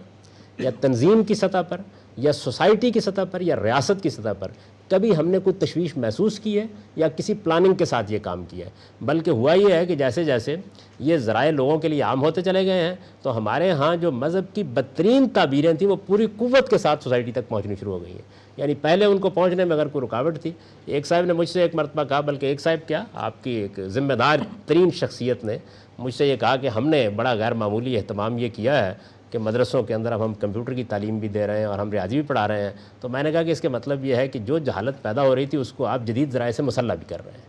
اور اس کے بعد وہ اس سے زیادہ قوت کے ساتھ سوسائٹی میں اپنے اثرات ڈالنے کے لیے تیار ہو جائے گی۔ تو ابلاغ کے جتنے بھی ذرائع آپ کے پاس موجود ہیں وہ اصل میں بجائے شر کے آپ کے لیے خیر بن سکتے ہیں اگر آپ ان کو صحیح طریقے سے استعمال کرنے کا طریقہ اختیار کریں۔ یہ تو میرے نزدیک 4 وہ بنیادی اقدامات ہیں جس کے بارے میں انہوں نے سوال کیا تھا کہ یہ کرنے چاہیے۔ لیکن خاتمہ کلام کے طور پر آخری چیز یہ ہے کہ جب تک آپ ان تمام معاملات میں کوئی صحیح جگہ پر نہیں پہنچ جاتے، اس وقت تک کم سے کم پوری مسلمان امت کو کانفلکٹ سے بچائیں، اس کے لیے امن کی مہلت خریدیں۔ اور یہ جو ہمارے ہاں عام طور پر مذہبی طبقہ بھی بعض نعرے لگا کر اور بعض احتجاجی فضا پیدا کر کے مسلمانوں کو پے در پے مروانے کے طریقے اختیار کرتا رہتا ہے، اور دانشور بھی اور صحافی بھی، اس کی وجہ یہ ہے کہ یہ بڑی سستی چیز ہوتی ہے کہ آپ لوگوں کے جذبات کو بھڑکا دیں۔ تعمیر کا کام بہت مشکل کام ہوتا ہے، اس سے اجتناب کیا جائے، اس وقت تک اجتناب کیا جائے، ورنہ مجھے شدید اندیشہ ہے کہ ہم قبل از وقت ایک ایسی صورتحال اپنے لیے پیدا کر لیں گے۔ اور میں آپ سے عرض کروں کہ جس دشمن کے آپ مقابلے میں کھڑے ہیں اس کی کوئی اخلاقیات نہیں ہے کہ آپ یہ خیال کریں کہ وہ ان چیزوں کا لحاظ کرے گا، اس نے اپنا کام اپنے طریقے سے کرنا ہوتا ہے۔ میں دشمن کا لفظ بڑے وسیع معنی میں بول رہا ہوں، کسی خاص متعین شخص کے بارے میں یا افراد کے بارے میں یا قوم کے بارے میں یہ عرض نہیں کر رہا کہ جہاں بھی آپ کا کانفلکٹ اس درجے میں ہے وہاں سے بہرحال چونکہ سیاسی قوت موجود ہے تو اس کے نتائج آپ کے حق میں نہیں نکلیں گے۔ اتنا وقفہ ضرور حاصل کر لیجئے کہ آپ تعمیر کا یہ کام کر سکیں، اور اس کے دوران میں زبان، لب و لہجہ، اسلوب، آنے والے حالات میں آپ کا رد عمل کیا ہونا چاہیے، اس کو بہت سوچ سمجھ کے اختیار کرنا چاہیے۔ بلکہ میں اگر اس کو ایک لفظ میں ادا کروں تو میں یہ کہوں گا کہ تعمیر کے پروگرام پر اپنی قوتیں صرف کیجئے، اس کے لیے اپنی قوم کو تیار کیجئے اور اس کی بنیادیں استوار کیجئے۔ یہ جو 200 سال سے رد عمل کی نفسیات میں ہم گفتگو کرتے، بات کرتے، اقدام کرتے اور اس کے بعد گھر میں آ کر بیٹھ جاتے ہیں، اس سے نجات حاصل کر لی جائے، کم سے کم اتنے وقت کے لیے جتنے وقت کے لیے آپ کو یہ تعمیر کا کام انجام دینا ہے۔ یہ جی مختصر سی گزارشات ہیں، اگر اس میں کوئی بات گراں گزری ہو تو بہت معذرت خواہ ہوں، آپ نے بلایا تو ظاہر ہے کہ جو میرے خیالات ہیں وہی مجھے کہنے تھے۔ اقول قولی ھذا واستغفر اللہ۔ Thank you very much. میرا سوال غامدی صاحب سے یہ ہے کہ آپ لفظ آپ نے استعمال کیا ہے مذہبی تعلیم، جب کہ اگر ہم صرف مجرد طور پہ تعلیم کو لیں تو اگر ہم خالی تعلیم کو ترقی دیں پاکستان میں یا مسلمان ملکوں میں، تو آیا مذہب اور اخلاقیات اور سماجیات اور سوشل سائنسز اسی میں نہیں آ جائیں گی؟ کیا ہم ضرور ایک مذہبی تعلیم کو ایک الگ کمپارٹمنٹ دیں کہ جس نے صرف قرآن پڑھا ہو اور حدیث کا علم لیا ہو، بس اسی کے پاس ہم جا سکتے ہیں پوچھنے کے لیے؟ یا کہ اگر ہم اپنے ذہن کو ویسے ہی فلاسفی اور میتھمیٹکس اور سائنس اور ان چیزوں میں اس کو پہلے سیکل کریں اور اس میں مذہبی تعلیم تو خود بخود آ جائے گی، کہیں نہ کہیں پہنچ کے ہم وہ ٹکراؤ کی کیفیت کو ختم کر سکیں گے؟ میں نے جو تعبیر اختیار کی تھی وہ یہ تھی کہ اس کی اصلاح کی جائے۔ جب اس کی آپ اصلاح کرتے ہیں تو اصل میں مذہبی تعلیم کوئی الگ تعلیم رہتی ہی نہیں ہے۔ اس وقت جو سب سے بڑا حادثہ ہماری تعلیمی نظام کے ساتھ ہے وہ ہے بھی یہی۔ یعنی آپ دیکھیے کہ دنیا میں کبھی ایسا نہیں ہوتا کہ آپ نے ایک بچے کو ڈاکٹر بنانا ہے تو آپ ڈاکٹری کے اسکول میں بچے کو بھیجتے ہیں، ایسا کبھی نہیں ہوتا۔ آپ اسے اصل میں براڈ بیس جنرل ایجوکیشن کے ادارے میں بھیجتے ہیں، وہ وہاں سے عام تعلیم پاتا ہے۔ اس کے بعد اس وقت کے نظام کو اگر آپ مثال بنا لیں تو کوئی 8ویں میں جا کر آپ اسے موقع دیتے ہیں کہ وہ 1-2 مضامین اپنے انتخاب کے اب جدھر جانا چاہتا ہے وہ رکھ لے، پھر کہیں جا کے FA/FSC کے بعد آپ کہتے ہیں کہ اب تم میڈیکل کالج میں جا سکتے ہو۔ تو مذہبی تعلیم کو بھی ایسے ہی ہونا چاہیے۔ چنانچہ جب وہ اس طرح سے ہوگی تو عمومی تعلیم اصل میں پوری کی پوری صحیح نہج پر آ جائے گی۔ تو میں نے یہ بات، یعنی میں تو چونکہ اس وقت کوئی اپنا نقطہ نظر نہیں بیان کر رہا تھا کہ آپ اس کی اصلاح کیسے کریں، صرف یہ بتا رہا تھا کہ یہ دائرہ ایسا ہے جو سب سے زیادہ حساس ہو گیا ہے، تو تعلیم کو درست کریں اور اس میں خاص طور پر مذہبی تعلیم کو، اور وہ اس طرح درست ہوگی کہ وہ براڈ بیس ہوگی، سوسائٹی سے ابلاغ کا رشتہ پیدا ہوگا، ایک ہی جگہ سے لوگ اٹھیں گے اور اس کے بعد وہ جس طرح دوسری چیزوں میں اختصاص پیدا کرتے ہیں ایسے ہی علوم میں اختصاص پیدا کریں۔ سوچ کی جو اگلی سٹیج پر ہم جانا چاہتے ہیں، کیونکہ یوں لگتا ہے کہ ایک ٹریڈیشنل وے میں سوچنا ہمیں ایک بند گلی میں لے گیا ہے، اور ہم as a individual personal quality جو جدید دور کی زبان ہے، احساسات ہیں، ترقی کا لیول ہے، اس تک نہیں پہنچ سکتے، اور ہم ایک تصادم کا شکار ہیں۔ تصادم کے بغیر ہمارے پاس چوائس بھی کوئی نہیں آتی۔ اگر ہم اس سے بچنا چاہتے ہیں، اور جا کے میں بھی سمجھتا ہوں، آئی سبسکرائب واٹ جو آپ نے کہا کہ ہمیں مہلت چاہیے۔ ذہنی تبدیلی کے 7-8 میجر ریولوشن ہیں جس میں سے یورپ گزر کے تو یہاں پہنچا ہے۔ ان ریولوشن سے گزرے بغیر کیا ہمارے لیے ممکن ہے کہ ہم یہ ذہنی تبدیلی لا سکیں؟ دیکھیے، یورپ یا خاص طور پر مسیحی تہذیب کے کچھ منفرد مسائل تھے۔ مثلا میں 2-1 کی طرف آپ کو توجہ دلاؤں گا، اور میں نے دیکھا یہ ہے کہ ہمارے ہاں جو عام طور پر دانشور ہیں وہ چونکہ اس سارے پس منظر سے واقف ہوتے ہیں پورے طریقے سے، تو وہ اس کا اطلاق اپنی سوسائٹی پر بھی کر دیتے ہیں۔ مذہب وہاں ایسے نہیں تھا جیسے ہمارے ہاں ہے، یعنی وہاں وہ چرچ کے ایک پورے نظم کی صورت اختیار کر چکا تھا، وہاں پاپائیت ایک پورے نظام میں ڈھل چکی تھی، اور کچھ افراد متعین ہو جاتے تھے خاص نظام کے ذریعے سے جو کچھ کہیں گے وہی مذہب قرار پائے گا۔ پاپائیت، تھیوکریسی، پھر اس کا سیاست کے ساتھ تعلق، اس کے سیاست پر اثرات۔ آپ جانتے ہیں کہ ایک زمانہ وہ رہا ہے کہ ہنری ہشتم کس طریقے سے منت کرتا رہا اور پوپ نے دروازہ کھولنے سے انکار کر دیا تھا، سیاسی اثر و رسوخ اس انتہا کا تھا۔ جی، یہ صورتحال تھی۔ تو یہ صورتحال ہمارے یہاں کبھی ہوئی نہیں۔ ہمارے یہاں تو بیچارہ مولوی ہمیشہ پھٹے پرانے کپڑوں کے ساتھ یہ کام کرتا رہا ہے، اور زیادہ تر تعذیب کا شکار رہا ہے۔ کوئی اس نوعیت کا ادارہ بنا ہی نہیں۔ عام طور پر لوگوں نے کچھ مذہبی اثرات کے تحت کچھ امام، کچھ ائمہ اربعہ اور اس طرح کی تعبیریں اختیار بھی کیں، لیکن بحیثیت مجموعی سوسائٹی میں اس کو کبھی وہ حیثیت حاصل نہیں ہو سکی۔ تو ایک چیز یہ ہے کہ جس میں یہ معاملہ نہیں۔ دوسری چیز جو ہے وہ یہ ہے کہ وہاں جو مذہب کا معاملہ تھا، لوگ کہتے ہیں کہ وہاں انہوں نے مذہب کو سیاست سے الگ کر دیا، وہ چرچ کو سیاست سے الگ کیا۔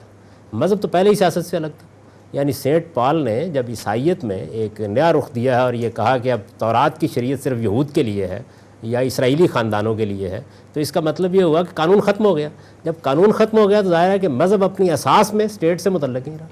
وہ تو اصل میں فرد سے بھی صرف اخلاقی اصولوں پر متعلق رہ گیا۔ تو وہاں وہ مسئلہ ہی نہیں تھا جو مسائل مثال کے طور پر ہمارے یہاں ہیں۔ اسی طریقے سے جو تصورات ہیں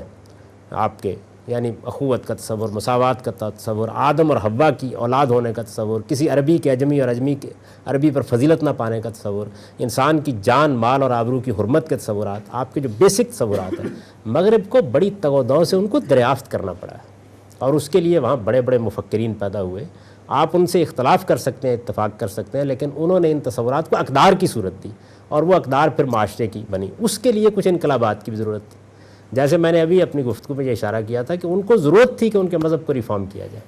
ہماری ضرورت یہ ہے کہ صرف مذہبی علوم کو ریفارم کیا جائے، یعنی ہمارے ہاں اصل انحطاط وہاں ہے۔ تو اس لیے میرا ذاتی احساس یہ ہے کہ ہمیں اتنے بڑے صدموں سے گزرنے کی ضرورت نہیں ہے۔ اگر ہم جس طرح میں نے آپ سے عرض کیا ہے کہ اپنی تعلیم کے معاملے کو اگر درست کرنے میں کامیاب ہو، جیسے معاشرے کا مسئلہ بنا کے کامیاب ہو جائے درست کرنے میں، تو یہی چیز آہستہ آہستہ ایک تبدیلی اور انقلاب میں بدل جائے گی۔ میرے ذہن میں یہ سوال ابھرتا ہے کہ اس ترقی کا فائدہ یہ ہونا چاہیے تھا کہ بھوکے کو روٹی ملتی، امیر غریب کا فرق کم ہوتا، تمام لوگوں کے لیے تعلیم کے مواقع بہتر ہوتے۔ ہم دیکھ یہ رہے ہیں کہ یہ کیپٹلسٹ سوسائٹی جو ہے وہ دنیا کے اندر جیسے ان کی پاور بن رہی ہے تو وہ اور ظلم کر رہے ہیں۔ انہوں نے اب جو انویسٹمنٹ کرنی شروع کی ہے وہ تو آرمامنٹ میں انویسٹمنٹ کرنی شروع کی ہے، اور وہ بدقسمتی سے ہم مسلمان پیچھے بھی رہ گئے لیکن ہمیں زیادہ مار رہے ہیں۔ لیکن اس حقیقت سے آپ انکار نہیں کریں گے کہ مسلم ممالک کے اندر جتنے بھی حکمران ہیں یہ سب کے سب موسٹلی ڈکٹیٹر ہیں، جمہوریت نام کی کوئی چیز نہیں، اور یہ ان کے ہی کارندے ہیں۔ تو میں تب تک صبر کروں گا اور ان کے خلاف کوئی جدوجہد نہیں کروں گا، کیونکہ بنیادی ایول اگر اسے ختم میں نہیں کروں گا، میرا یہ تھیسس ہے کہ اتنی دیر تک میرے لوگوں کے لیے کوئی بھلائی کا پہلو ہی نہیں ہے، اتنا ٹائم بائے کرنے کی گنجائش ہی نہیں ہے۔ ذرا مجھے شارٹ ٹرم کوئی سلوشن بتائیں، یا لانگ ٹرم تو آپ نے بتایا۔ تو ہمارے پاس کوئی راستہ اس کے سوا نہیں ہے کہ ہم ایک منصوبہ بندی کے ساتھ تمام چیزوں کو متعین کر کے قومی تعمیر کا ایک کام کریں۔ وقت کتنا چاہیے آپ کو؟ اگر تو یہ کام مجھے انفرادی سطح پر کرنا ہے اور اس کی ابتدا اسی طرح کرنی ہے جس طرح کہ پیغمبروں نے ابتدا کی ہے کہ ایک آواز اٹھی، پھر 4 آدمی اس کے موافق ہوئے، پھر چند نسلوں میں سے گزری، تو شاید 400 سال چاہیے، شاید 200 سال چاہیے، شاید 100 سال چاہیے معاشرے میں۔ اگر اس کو معاشرے کی آپ ضرورت بنا دیں تو یہ 10-15 سال کی چیز ہے، یعنی آپ نئی نسل پیدا کر دیتے ہیں 15-20 سال کے اندر اندر۔ یہ کوئی بڑا معاملہ نہیں ہے۔ جس کو میں نے یہ عرض کیا آپ سے کہ آپ وقت خریدیں، اس کا مطلب یہ نہیں ہے کہ آپ ہر راستہ بند کر دیں گے، نہیں، کم سے کم آپ جو آپ کو اکھاڑ پھینکنا چاہے، جو آپ کی دشمنی پر اتر آئے، جو آپ کے خلاف کوئی اقدام کرے، اس کو اپنے کسی اقدام سے اس کا موقع نہ دیں۔ اس میں اب آپ کہیں گے کہ اب تم پھر مذہبیات کی بات کر رہے ہو، اس میں خدا نے ضمانت دے رکھی ہوئی ہے کہ اگر آپ اپنی طرف سے غلط اقدام نہیں کریں گے تو پھر آپ کو آنے والی طاقت سے خدا بچانے کا اہتمام کرے گا۔ ایڈونچرزم نہ کریں۔ یعنی ایک چیز یہ ہے کہ کوئی افتاد آ گئی، اور ایک چیز یہ ہے کہ آپ اس کو خریدنے کے لیے آگے بڑھ گئے، آپ نے خود اقدام کر ڈالا۔ میں بہت معذرت کے ساتھ یہ عرض کروں گا کہ پچھلے 200 سال سے جو حکمت عملی ہماری لیڈرشپ نے اختیار کر رکھی ہوئی ہے، اس کو 2 ہی لفظوں میں بیان کیا جا سکتا ہے: بے وقت کی اور رد عمل کی نفسیات کی حکمت عملی۔ اس حکمت عملی کے نتیجے میں جو مار آپ کو کچھ دیر میں پڑنی ہوتی ہے وہ بھی پہلے پڑ جاتی ہے، جو نتیجہ بہت دیر بعد نکلنا ہوتا ہے وہ بھی پہلے نکل آتا ہے۔ میں اس کو کہتا ہوں کہ مہلت لیں، یعنی اس وقت آپ صبر سے کام لے کے،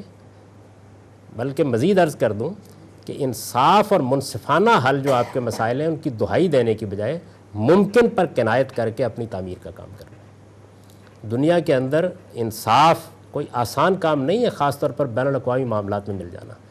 تیسری چیز جس کی طرف میں آپ کو توجہ دلاؤں گا وہ یہ ہے کہ دیکھیے، ایک ہے عالمی سطح پر انصاف کا کوئی نظام قائم ہو جائے ترقی کے نتیجے میں، جیسے آپ نے کہا کہ غریب کو روٹی مل جائے، یہ ایک بڑا اچھا آئیڈیل ہے، لیکن جس تہذیب کے ساتھ آپ کا معاملہ ہے اس نے اپنے ہاں اس کا اہتمام کیا ہے، یعنی اور بڑی حد تک کیا ہے۔ بلکہ میں آپ سے عرض کروں کہ کمیونزم کی تحریک کے اندر بڑی جان تھی، اور میں یہ گزارش کروں گا آپ سے کہ کارل مارکس کا یہ انسانیت پر احسان تھا کہ اس نے اس وقت جو صورتحال تھی کیپٹلزم کی، وہ آج نہیں ہے، اس کے خلاف ایک رد عمل کی صورتحال پیدا کر دی دنیا کے اندر، اور کچھ لگام پڑی، کچھ حدود اس نے کیے۔ آپ فکر و فلسفے کی اس وقت بحث نہ چھیڑیں، اس پر بہت گفتگو ہو سکتی ہے، صحیح کیا ہے غلط کیا ہے۔ دنیا کے اندر بعض اوقات ایک اقدام جو اپنی اساسات میں ٹھیک نہیں ہوتا وہ بھی کچھ نتائج پیدا کرتا ہے، تو یہ نتائج اس نے پیدا کیے۔ اس وجہ سے ایسا نہیں ہے کہ سوسائٹی میں کچھ بھی نہیں ہوا، یعنی ایک اچھا سیاسی نظام دنیا کو ان ممالک میں ملا ہے، جمہوریت کی کوئی اچھی روایات ملی ہیں، سماجی علوم کے کچھ ادارے وجود میں آئے ہیں، ان اداروں کے اثرات عام آدمی کے لیے بھی تحفظ میں پہنچے ہیں، بلکہ آپ کے ہاں سے بھی لوگ جب جاتے ہیں ان ممالک کے اندر، تو آخر مجھے یہ بتائیے کہ یہ تو بڑا سادہ اصول ہوتا ہے نا کہ کون جائے گا. اس وقت آپ ذرا یورپی ممالک کے امریکہ کا ویزا کھول کے دیکھ لیں اور اس کے بعد اندازہ کر لیں کہ آپ کی قوم کیا انتخاب کرتی ہے، بالکل واضح ہو جائے گا. تو کچھ ہے تو آپ جاتے ہیں نا. البتہ یہ کہ یہ چیز بین الاقوامی انصاف کی صورت اختیار کر لے، قومی انصاف کی صورت اختیار کر لے، اس میں یہ کوئی آسان کام نہیں ہے. اور ویسے مطلب میں ایسے ہی ایک طالب علمانہ سوال کر رہا ہوں، یہ جب ہمارے ہاتھ میں دنیا کی حکومت تھی تو ہم نے دنیا کو دے دیا تھا. عام طور پر ٹیلی ویژن کے پروگرامز اور اس طرح کے مباحث جیسی آج گفتگو ہو رہی ہے، یہ وقتی نوعیت کی چیز ہوتی ہے، پھر لوگ بھول جاتے ہیں. لیکن بعض چیزیں جو بالکل ہر روز کا، ہر دن کا، ہر فرد کا مسئلہ ہے، مثلا جیسے آپ تعلیمی مذہبی تعلیم میں اصلاحات کی بات کر رہے ہیں، آپ کے پاس بھی کوئی نہ کوئی ریسیپی تو ضرور ہوگی، آپ نے اس کے اوپر کوئی نہ کوئی تحقیق کر رکھی ہوگی اور حکمرانوں کو بھی اس سے مطلع کیا ہوگا، کیونکہ وہ بھی آپ سے استفادہ کرنے کے لیے، میری اطلاع یہی ہے کہ ہمیشہ کوشاں رہتے ہیں.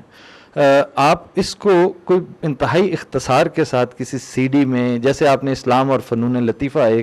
ایک میں سمجھتا ہوں ایک جیسے ایک یارڈ سٹک ہے ہم سب کے لیے، اور جن دوستوں نے وہ نہیں دیکھی میں ان سے بھی میں گزارش کروں گا کہ وہ ضرور دیکھیں، وہ دیکھنے کی چیز ہے. ایسی چیز کیا آپ کے ذہن میں ہے کوئی کو آپ نے اس کا کوئی بڑے اختصار سے 45 منٹ کے ایک لیکچر میں اس کی کوئی راہیں متعین کر رکھی ہوں؟ ہاں، میں کئی بار اس پر گفتگو کر چکا ہوں، بہت سی چیزیں ریکارڈ میں ہوں گی، لکھ بھی چکا ہوں بڑی تفصیل کے ساتھ. اور یہ تو ہے اصولی باتیں کرنا، میں نے اس پر بڑا کام کیا ہے. اور یہ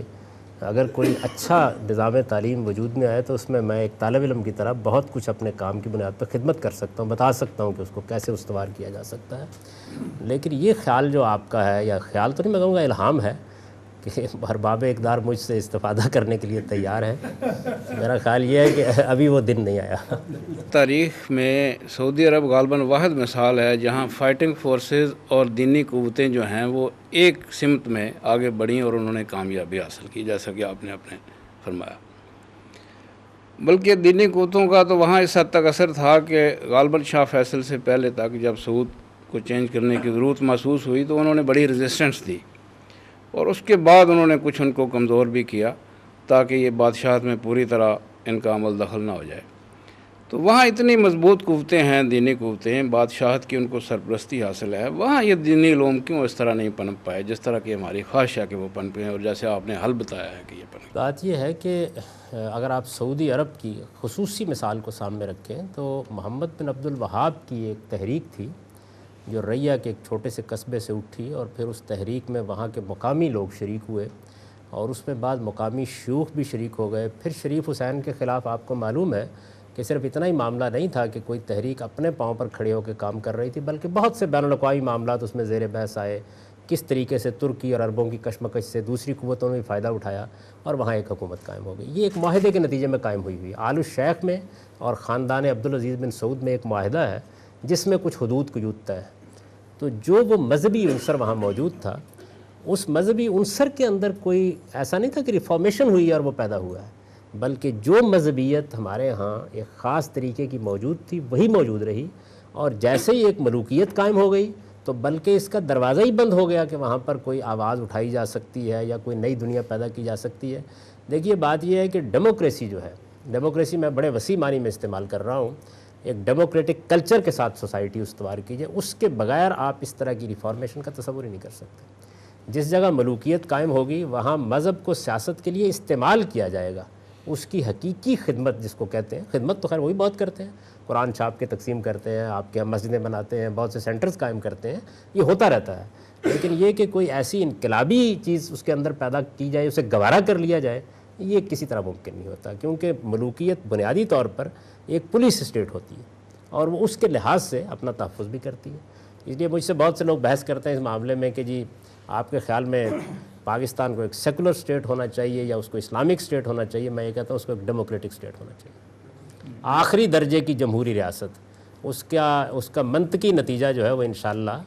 اسلام ہی کے حق میں نکلے گا. بات کی ہے آج اور اپنے موضوع کے ساتھ پورا انصاف کیا ہے، اور میرا نہیں خیال کہ کوئی آپ نے کوئی سوال اس میں کوئی ایسا چھوڑا ہو جس کی پوچھنے کی ضرورت ہو. لیکن جیسے کہ میں آپ کی تائید کرنا چاہوں گا کہ حقیقت یہ ہے کہ یہ ایک یونیورسل اصول ہے سروائیول آف دا فٹسٹ، کہ جو فٹ ہوگا وہی سروائیو کرے گا. یہ بالکل آپ کی بات ٹھیک ہے، اور یہ بھی میں ایگری کرتا ہوں کہ ہم پاکستان کے اندر اپنے جو اندرونی مسائل ہیں یا اندرونی بیماریاں ہیں اس کی طرف ہم توجہ نہیں دیتے، اور تعمیر کی طرف نہیں آ رہے، ریئیکشن کی طرف ہم زیادہ جاتے ہیں، تعمیر کی طرف نہیں جاتے. یہ بالکل آپ نے صحیح ڈائیگنوز کیا ہے، جو ہماری اس وقت مسلم سوسائٹی کا جو اصل بیماری ہے اس کی طرف آپ نے نشاندہی کی ہے. میں صرف آپ سے یہ پوچھنا چاہتا ہوں کہ کیا عالم اسلام میں کوئی ایسا ادارہ ہے، کوئی ایسا فورم پاکستان کے اندر یا کسی دوسرے مسلمان ملک کے اندر جس کو عالم اسلام کی جو نوجوان نسل ہے اس سے وہ متاثر ہو کے اس کو وہ فالو کر سکے؟ کیا آپ سمجھتے ہیں کوئی ایسا ادارہ کام کر رہا ہے؟ ایسے بہت سے ادارے، بہت سی تحریکیں، بہت سی تنظیمیں پچھلی 2 صدیوں میں قائم ہوئیں جو لوگوں کو متاثر کرنے میں کامیاب ہوئیں. ان کے پیچھے بہت لوگ گئے، لیکن انہوں نے اپنے سارے لائے عمل کی بنیاد 2 چیزوں پر رکھی. ایک اس چیز کے اوپر رکھی ہے کہ مغرب ہمارے ساتھ ظلم کر رہا ہے، ناانصافی ہم پر مسلط کر دی گئی ہے، ہمیں اس کے خلاف جد و جہد کرنی ہے، اور یہ جد و جہد ہم جہاد کے میدان میں اگر اتر کر کریں گے تو ہمیں کامیابی حاصل ہو جائے گی. چنانچہ آپ یہ دیکھیے کہ مراکش سے لے کے انڈونیشیا تک ایسے بہت سے لوگ ہیں جنہوں نے اسی لائے عمل کے مطابق جد و جہد کی. اس سے جو دانش پیدا ہوئی ہے، جو صحافت پیدا ہوئی ہے، جو قلم پیدا ہوا ہے، وہ آپ اس کو پڑھیں. آپ کے اخباروں میں بھی ہے، میں عرب کے اخبارات کو بھی دیکھ کے آپ کو بتا سکتا ہوں، آپ کے جو دوسرے ممالک کے اخبارات ہیں ان میں بھی ہر جگہ کے اوپر معلوم ہوتا ہے کہ کچھ چند خاص الفاظ ہیں: غیرت، حمیت، مسلمانوں کے ساتھ بے انصافی ہو گئی، ظلم ہو گیا. یہ ایک خاص احتجاجی نوعیت کا مزاج ہے جس کے ساتھ ہمارا دانشور، ہمارا صحافی، ہمارا لیڈر کلام کرتا ہے.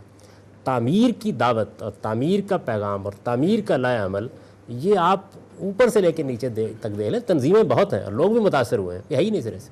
یہ مسئلہ نہیں ہے ہمارا اصل میں. اب اس کا نتیجہ کیا نکلتا ہے؟ رد عمل کی نفسیات میں ہوتا یہ ہے کہ آپ کچھ تو خود جلتے بنتے ہیں، کچھ اپنے غصے کا اظہار کرتے ہیں، کچھ سڑک پر آ کر لوگوں کا مال لوٹ لیتے ہیں. اس کے علاوہ کوئی نتیجہ نہیں نکلتا. چنانچہ آپ نے دیکھا ہوگا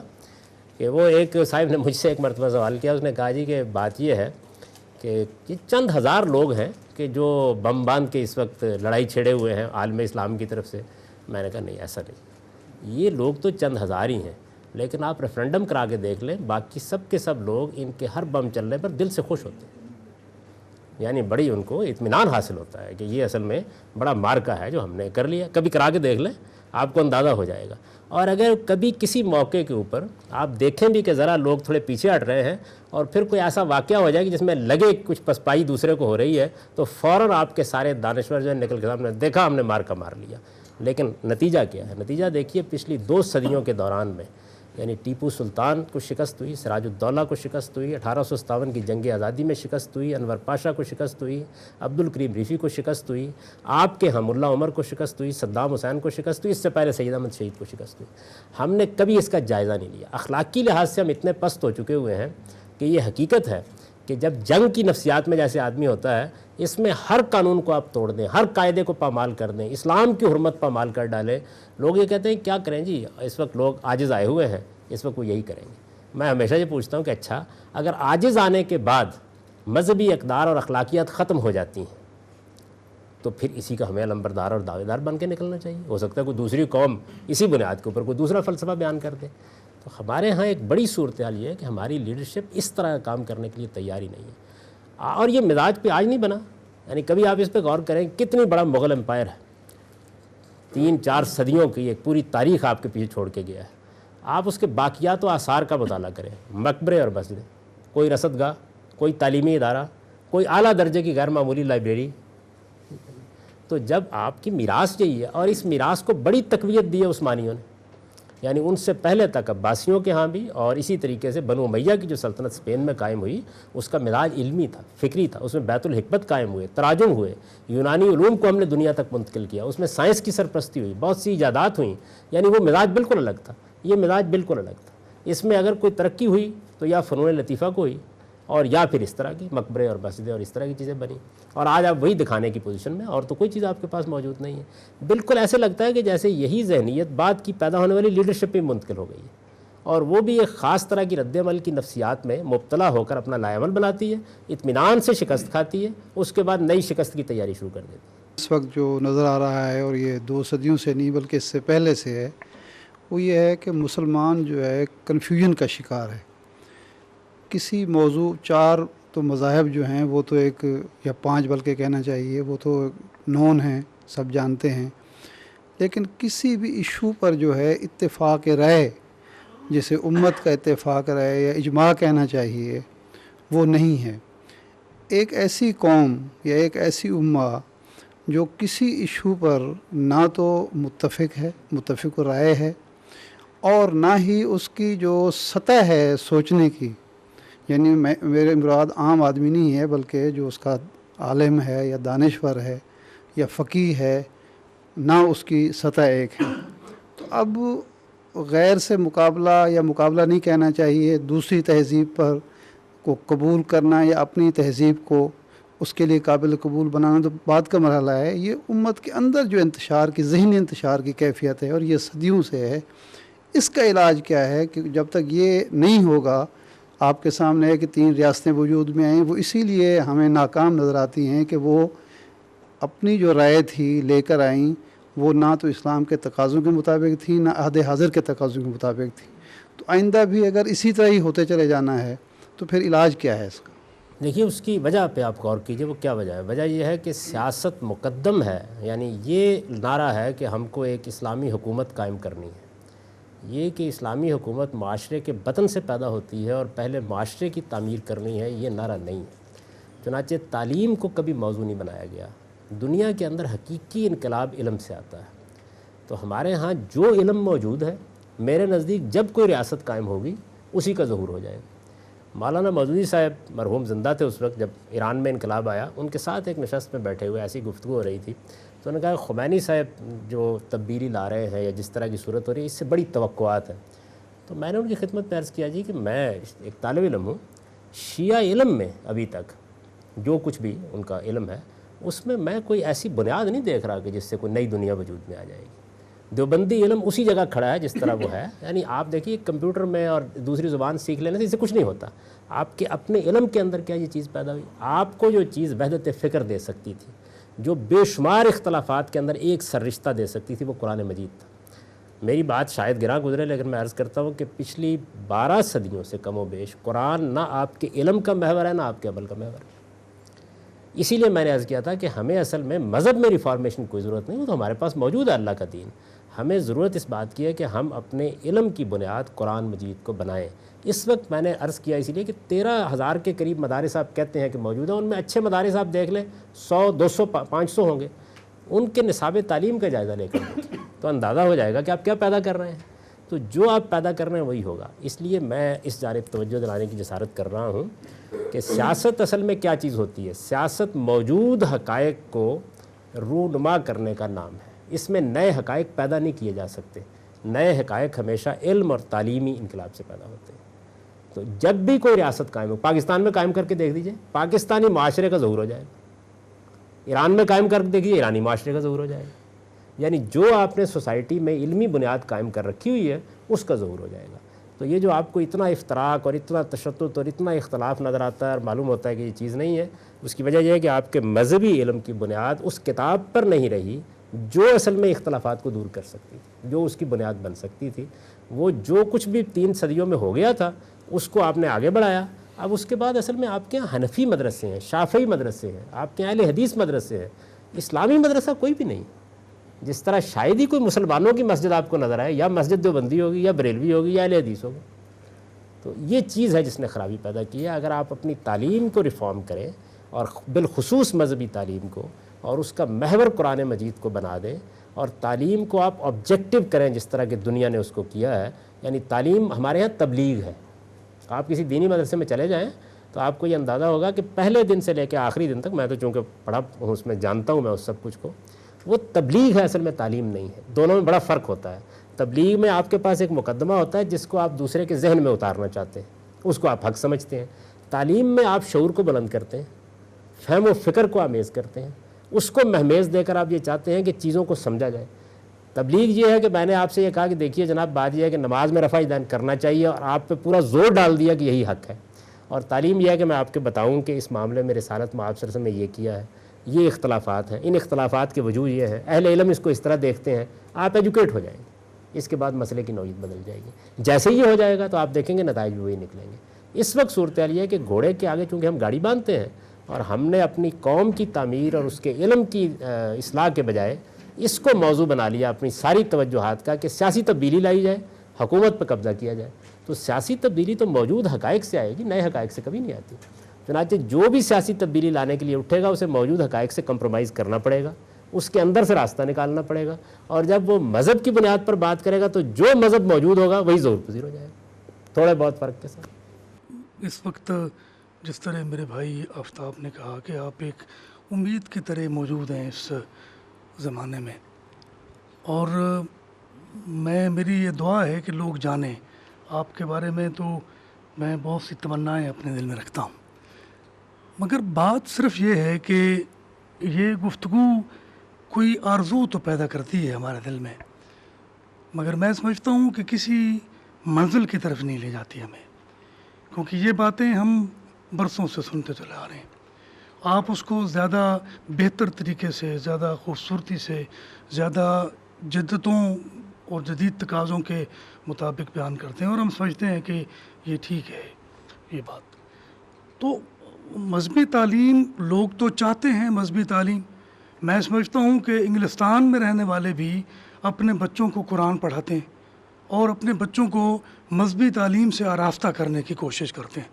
مگر جب وہ بڑے ہوتے ہیں تو پھر ان کے سامنے کچھ اور ذمہ داریاں آ جاتی ہیں, جس سے وہ ساری صورتحال پیچھے رہ جاتی ہے. مسئلہ یہ ہے کہ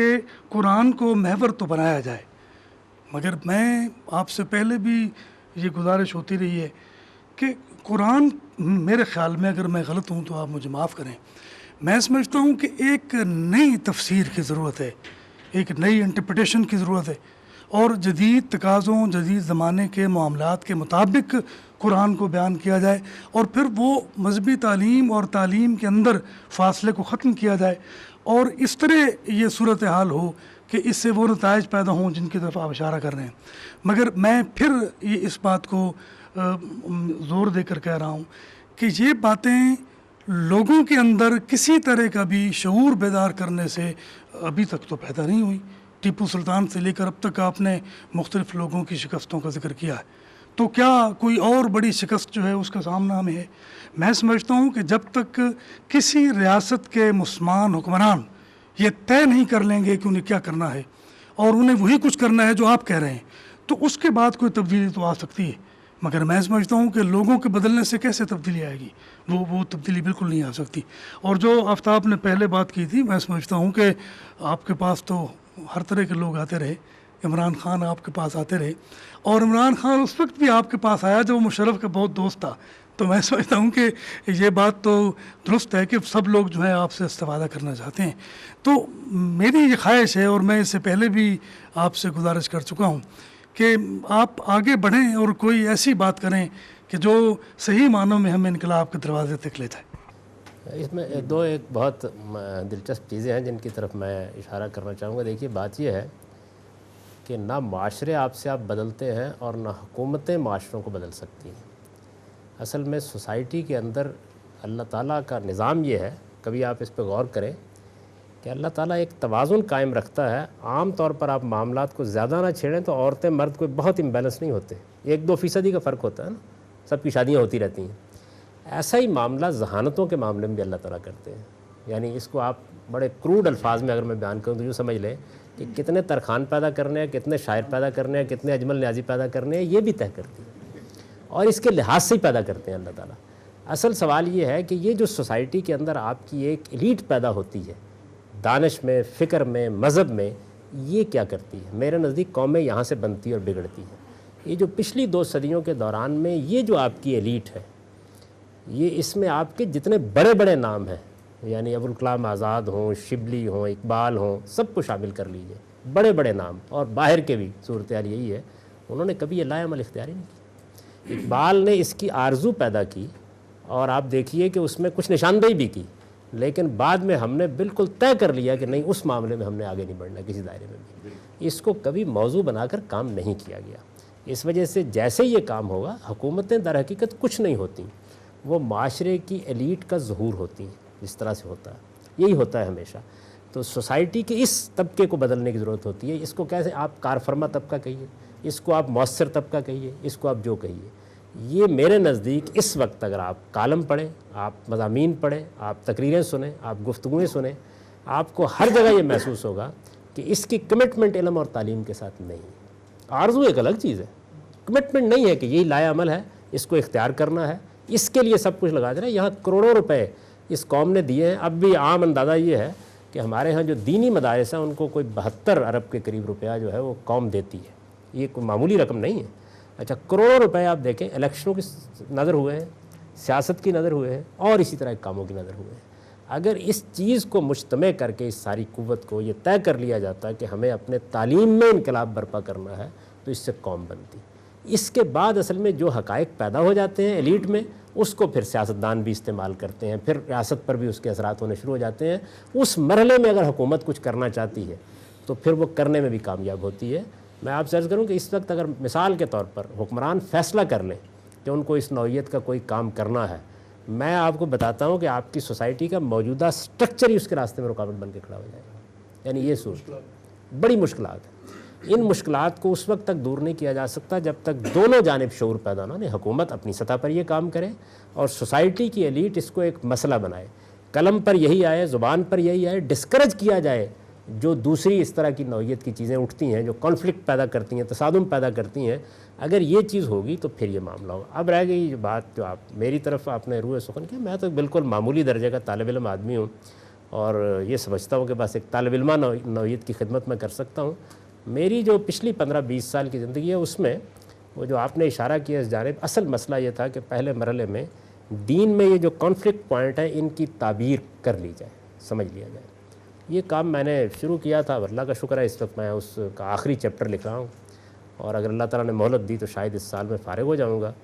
اس کے بعد البتہ اگر اللہ نے کرم کیا اور کچھ کیا تو میں اس کو ایک موومنٹ بنانے کی کوشش کروں گا, سیاست کو نہیں, تعلیم اور علم کو.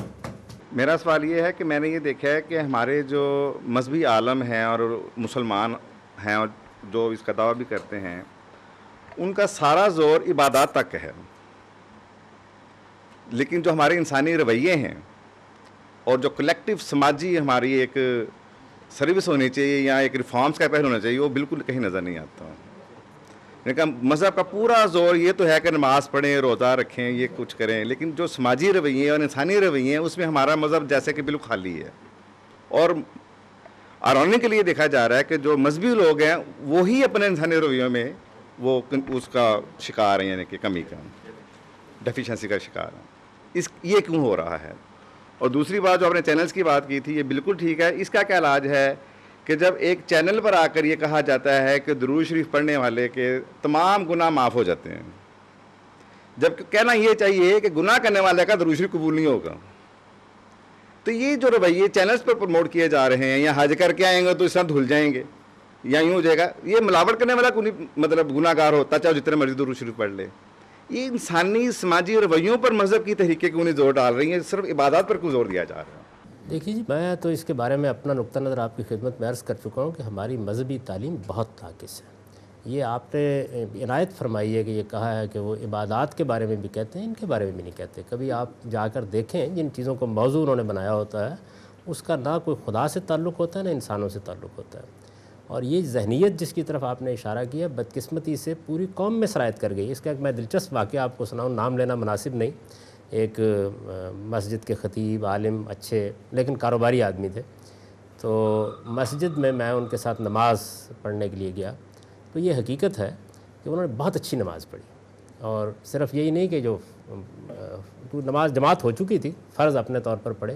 بلکہ سنن نوافل بڑے اہتمام سے پڑھے. تو میں نے ایسی انہیں داد دینے کے لیے کہا, میں نے کہا آپ نے بہت اچھی نماز پڑھی. کہنے لگا دیکھیں کاروبار میں اونچ نیچ ہو جاتی ہے تو پھر ذرا اچھی نماز پڑھتے ہیں. تو یہ اصل میں ذہنیت ہے. یعنی لوگوں کو یہ معلوم نہیں ہے کہ ہمارے دین میں اس طرح کے معاملات, یہ جو اخلاقی معاملات ہیں یا معاملات کی جو چیزیں ہیں, ان کی اہمیت کس درجے میں ہے. اس کو کبھی موضوع نہیں بنایا گیا. آپ کی پچھلی مذہبی تاریخ میں آپ یہ دیکھیں کہ اس سے کوئی خاص اہمیت اس کو دی نہیں جاتی سرے سے. آپ کو کم تولنا کتنا بڑا جرم ہے، ملاوٹ کرنا کتنا بڑا جرم ہے، دھوکہ دینا کتنا بڑا جرم ہے، خیانت کرنا کتنا بڑا جرم ہے، بلکہ اس جو سیاسی مذہبیت ہے اس نے تو ایک نیا تصور پیدا کیا کہ مذہبی مقاصد کے لیے آپ دین کے اصولوں کو پامال کر دیں تو یہ بھی جائز ہے۔ اس میں ظاہر ہے کہ اخلاقی رویہ آہستہ آہستہ ختم ہو جاتے ہیں۔ تو یہ چیز تربیت کا موضوع ہی نہیں ہے، تعلیم کا موضوع نہیں ہے، اس لیے آپ یہ دیکھتے ہیں کہ اسی طرح کی باتیں ہوتی ہیں۔ باقی جو آپ نے کہا ہے چینل کے اوپر، تو میں نے آپ سے عرض کیا کہ چینل والے کیا کریں، جو مذہبی عالم آپ نے پیدا کیا ہے وہی آئے گا نا وہاں پہ، یعنی وہ کہاں سے لائیں؟ آپ مجھے بتائیں کہ اگر وہ ڈرامہ کوئی نشر کرنا چاہیں تو کیا وہاں بیٹھ کر اسٹوڈیوز میں اداکار پیدا کر لیں؟ تو سوسائٹی پیدا کرے گی نا۔ تو اسی طرح مذہب میں اگر یہی باتیں بتانے والے، اصل میں یہ آپ کو چینل پر اب نظر آ رہے ہیں، پہلے مسجدوں میں بتا رہے تھے، گلیوں میں بتا رہے تھے۔ ایک استخارہ جو ہے وہ ایک گلی میں ہو رہا تھا، اور میں آپ کو بتاتا ہوں کہ میں اتفاق سے کراچی میں میرے جو ایک بڑے لڑکپن کے دوست ہیں جن کے میں عام طور پر ٹھہرتا ہوں، یہ انہی کی گلی میں ہوتا ہے، قریب میں ہے بالکل، وہاں بہادر آباد میں۔ تو وہاں پر بھی میں دیکھتا ہوں کہ اسی طرح قطاریں لگی ہوئی ہوتی ہیں۔ تو ظاہر ہے جب مقبولیت کا یہ عالم ہے تو وہ چینل پر بھی آ کر جائے، جو کچھ ہوتا ہے اصل میں اس کا ظہور ہوتا ہے۔ ذریعہ ابلاغ نیا آدمی نہیں پیدا کرے گا، پیدا ہوئے آدمی کے لیے مواقع فراہم کرے۔ سب سے پہلی بات تو یہ ہے جی کہ ویسٹ کی جو ترقی یا تعمیر ہوئی ہے بلا شبہ وہ سائنسی معاملات میں یا ان معاملات میں وہ ہم سے بہت آگے گئے ہیں۔ پہلے ہم لوگ آگے تھے، جس کا آپ نے برملا اظہار بھی فرمایا، اسپین کے وقت کا یا عباسی دور کا یا بنو امیہ کے دور کا، اور بڑے بڑے لوگ بھی پیدا ہوئے۔ لیکن اب علمی انحطاط بلا شبہ مسلمانوں پہ طاری ہے، لیکن ویسٹ من حیث المجموعی اس وقت ہمارے لیے قابل تقلید نمونہ نہیں ہے۔ وہ اخلاقیات میں اور بہت ساری قدروں میں ہماری کم از کم جو اپنی معاشرت ہے یا جو قرآنی بنیاد پہ ہم نے ایک ریاست کی تعمیر رسول اللہ صلی اللہ علیہ وسلم نے کی تھی، اور جس میں ہمارا علم یا ہمارا اثاثہ بہت رچ ہے، آپ نے بالکل بجا فرمایا۔ ہمیں اپنے ایک شعبے کے اوپر تعمیر کرنی ہے، جبکہ ان کے بہت سارے معاملات جو ہیں وہ قابل یعنی ان میں تبدیلی ہے یا ضرورت ہے۔ تو میں یہ آپ سے پوچھنا چاہتا ہوں کہ یہ جو ہم امن بائی کرنے کے لیے، کیونکہ every action has reaction, ہر عمل کا رد عمل ضرور ہے، وہ فطرت میں رکھا ہوا ہے، وہ انسان کی اپنی فطرت کے اندر موجود ہے۔ اگر ہم اس فطری عمل کو دبانے کی کوشش کریں گے تو کیا یہ امن بائی کرتے کرتے کیا ہم پوری قوم کو یا پوری امت کو ایک مرعوبیت کا شکار نہیں بنا دیں گے؟ اور وہ مرعوبیت ہماری اوورآل سوسائٹی کا ایک حصہ بن کر ہمارے لیے روگ جاں بن جائے گی۔ اس سے کیسے نجات ہم حاصل کریں گے؟ اچھی بات آپ نے کی اور بڑی اچھی نمائندگی کر دی ہے ہمارے مسلمان ذہن کی۔ ہمارا مسئلہ یہ ہے کہ ہم یا تو ایگریسو ہوں گے یا مروب ہوں گے، درمیان میں کبھی نہیں ہوتے۔ ایک درمیان کی جگہ ہوتی ہے جس کو قرآن مجید نے بیان کیا ہے اپنے پیغمبر کے لیے، بیان کیا نا اس بات کو۔ تو یہ کیا کہا ہے کہ تم سے ہم نے ایک لمبے عرصے تک یہ کہا کہ کفوا ایدیکم من القتال، اپنا ہاتھ ذرا ایگریشن سے روک کے رکھو، اور اس موقع پر جو لفظ استعمال کیا وہ صبر کا لفظ استعمال کیا۔ صبر مروبیت نہیں ہوتی۔ جب آپ اپنے سامنے ایک آدرش اور ایک نصب العین رکھ کے جدوجہد کرتے ہیں اور اس کے لیے امن خریدتے ہیں تو یہ کوئی منفی عمل نہیں ہوتا، یہ بڑا مثبت عمل ہوتا ہے، اور یہ مغرب نے بھی خریدا تھا۔ آپ یہ دیکھیے کہ کسی زمانے میں آپ نے کیا کیا تھا، آپ نے یروشلم پر قبضہ کر لیا تھا۔ آپ جانتے ہیں یروشلم کی حیثیت مسیحی دنیا کے نزدیک کیا ہے، یہودیت کو ابھی الگ رکھ لیجئے، وہی جو آپ کے نزدیک مدینے کی ہے، جو آپ کے نزدیک مدینے کی ہے وہی حیثیت ہے، یعنی وہ بیت الحم سیدنا مسیح علیہ السلام کی جائے پیدائش ہے۔ یروشلم میں انہوں نے اپنی دعوت دی ہے، کوہ زیتون سے ان کا دنیا سے رخصت ہونے کا عمل ہوا ہے، تو یہ سارا وہی علاقہ ہے، ان کے لیے وہی حیثیت رکھتا تھا۔ چنانچہ گلی گلی میں انہوں نے بھی مروب ہونے سے انکار کیا، گلی گلی میں پادری کھڑے ہوئے اور انہوں نے اس درجے میں لوگوں کو آمادہ کیا، جنگ پہ آمادہ کیا کہ بڑے بڑے نائٹس اور دوسرے لوگ جو تھے وہ ٹاٹ پہن کے نکلے۔ صلیبی جنگیں ایسی وجود میں نہیں آ گئی تھی۔ پھر اس کے بعد آپ نے کیا کیا تھا ان کے ساتھ، معلوم ہے نا، اس کو دہرانے کی ضرورت نہیں ہے۔ اس کے بعد پھر مغرب کو بھی یہ بات سمجھ میں آ گئی کہ نہیں،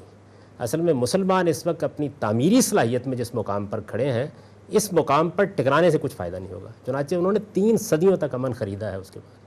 اور وہ امن خریدنے کے بعد اپنا سارا رخ 2 چیزوں پر موڑ دیا، اصلاح دین اور احیاء علوم۔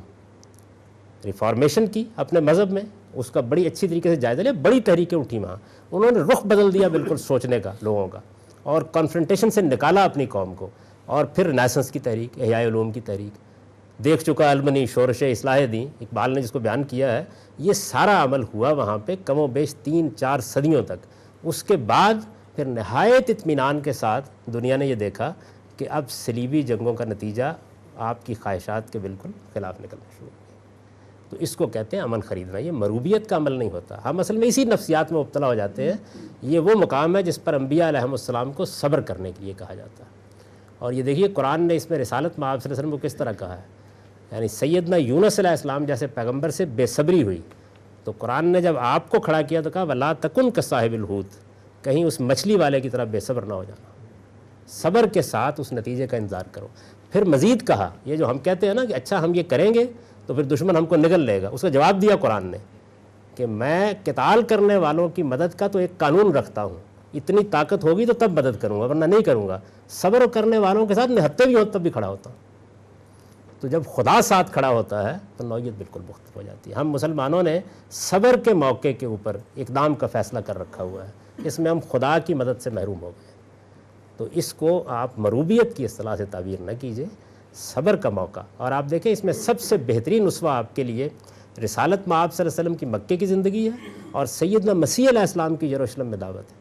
یعنی وہ رومیوں کے محکوم تھے، پوری قوم محکوم تھی، خود ان کو جس عدالت میں پیش کرنے کی کوشش کی گئی وہ پلاطس رومی کی عدالت ہے جس میں وہ پیش کیے گئے، لیکن آپ ان کی جدوجہد کو دیکھیے کس طریقے سے انہوں نے معاملے کو اس طرح سے کنفرنٹیشن میں نہیں بدلنے دیا، مظلومانہ رخصت ہونا قبول کر لیا۔ تو کچھ عرصہ ایسا ہوتا ہے جس میں مظلومانہ جدوجہد کی جاتی ہے، ورنہ اس کا نتیجہ آپ کے حق میں کبھی نہیں نکلتا۔ صبر کے ساتھ خدا کی مائیت حاصل کریں اور اپنے لیے تعمیر کا پروگرام بنائیں۔ مروبیت تب طاری ہوتی ہے جب آپ مہلت کے وقفے میں سو جائیں۔ مہلت کے وقفے کو تعمیر کی جدوجہد اور پلاننگ اور منصوبہ بندی اور اس کے لیے کام میں لگائیں، پھر اس کے بعد دیکھیے اس کے نتائج نکلیں۔ جناب حضرت عمر بن عبدالعزیز کے دور کے بعد اسلام کی جو پولیٹیکل پاور ہے وہ کولیپس ہو گئی۔ بنو امیہ ہے، بنو عباس ہے، فاطمی ہے، آٹومن ہے، یہی ہوا نا۔ اور اس پر عرب امپیریلزم کی چھاپ لگنے کے بعد ہم نے اس کو ذریعہ تشدد بنا ڈالا، جو ایک انسان کو دوسرے انسان کے ظلم سے آزاد کرانے کے لیے آیا تھا، وہ ہم ڈی ٹریک ہو گئے۔ نتیجہ کیا نکلا کہ وہ جو کلرجی آ گئی ہمارے رویوں میں اور ہمارے علماء نے اور ہمارے اکابرین نے کوئی ایک کنسنسس، کافی باتیں آپ نے دوستوں کے سوالوں میں بیان بھی کیے ہیں، لیکن کوئی وہ جو انٹرنل جو ہارمنی تھی اور ود ان دا ریلیجن جو انٹرنل کنفلکٹ پیدا ہوا، اس کے لیے کوئی کنسنسس ڈیولپ نہ ہوا۔ اور ہم یہی اقبال نے 1930 کے خطبے میں بھی کہا کہ جی اس شمال مغربی سرحدی پٹی پر ایک ایسا ہم نظام مملکت لائیں جس میں اسلام کے ابدی اصولوں کو بروئے کار لا کر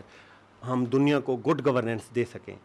اور جو اسلام کے چہرے پر ملوکیت کا بدنما دھبا ہے، کم و بیش یہی الفاظ ہیں، اس کو دھونے کا ہمیں موقع مل سکے۔ تو آپ علماء یا دوسرے آپ نے کافی بات کر بھی دی ہے، اس کو مزید میں چاہوں گا اس کو وسعت دیں کہ کوئی ایسا کنسنسس ڈیولپ ہو جو یہ کنفیوژن کا ہم شکار ہیں، جیسے کثرت ازواج ہے، جیسے تفریح کا ہے عنصر، انٹرٹین کے مواقع ہیں، رول آف وومن ان اسلام ہے، اس پر کوئی فیئر حاصل اور کلیئر کٹ پکچر ہمارے اکابرین کی طرف سے، علماء کی طرف سے واضح نہیں ہوئی۔ تمام فرقہ جو بھی ہیں اسلام کے، اس پر کوئی کلیئر کٹ پکچر نہیں ہے۔ اس کے لیے کون سا آپ ماڈل پرپوز کریں گے جس میں ہم وہ جو ایجنڈا ہے یا یہ جو چیزیں میں نے واضح بتائی ہیں، اس پر ہم کلیئر کٹ ہمیں ایک رہنمائی مل سکے؟ میں نے خود اپنی گفتگو میں وہ چاروں دائرے متعین کر دیے تھے جن میں اصل میں کانفلکٹ اور تصادم ہے، اور یہ عرض کیا تھا کہ ان میں یہ ضرورت ہے کہ ایک وسیع ڈائلاگ کے ذریعے سے ہم کسی صحیح جگہ پر پہنچیں، لیکن یہ وسیع ڈائلاگ کے لیے دو لازمی چیزیں ہیں۔ ایک جس کی طرف میں نے اشارہ کیا تھا کہ آپ کو اپنا مذہبی عالم بدلنا ہوگا، وہ ایسے نہیں بدلے گا کہ جس طرح لوگ بعض اوقات کہتے ہیں کہ ایک کشتی میں لوگوں کو رکھو اور جا کے ڈبو دو، ایسا نہیں ہوتا کبھی بھی، بلکہ آپ پیرلل قوت پیدا کرتے چلے جاتے ہیں اور وہ اپنے اثر، رسوخ، علم، دانش، تقوی سے خود جگہ پا لیتی ہے، خود حاصل کر لیتی ہے۔ دوسری چیز یہ ہے کہ آپ کو بالکل قطعی طور پر، میں نے اشارہ کیا تھا اس جانب، یہ جو اصطلاحات ہیں نا سیکولر سٹیٹ، اسلامک سٹیٹ، اس سے بلند ہو کے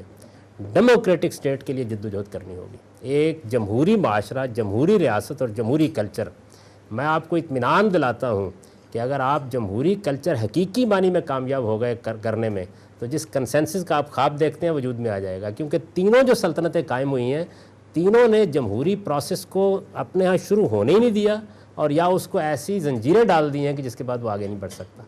مسلمانوں کو جب آپ مسلمانوں پر اعتماد کریں گے اور موقع دیں گے کہ وہ دین کی تعبیر کا انتخاب کریں، تو میرا اپنا احساس یہ ہے کہ بہتر انتخاب ہوگا۔ آپ اس کا تجربہ کر کے دیکھ لیجیے، بہتر انتخاب ہوگا۔ مسلمان عوام کی ذہانت پر اعتماد کریں، اور میرے نزدیک اس میں بہتر انتخاب ہوگا۔ تاریخ انسانی میں ہمیشہ لوگوں نے بہتر انتخاب کیا۔ ایجوکیٹ کریں لوگوں کو، لیکن ان کو اس کا موقع دیں۔ تو ایک ڈیموکریٹک معاشرہ جس کے اندر لوگ آزادی سے جئیں،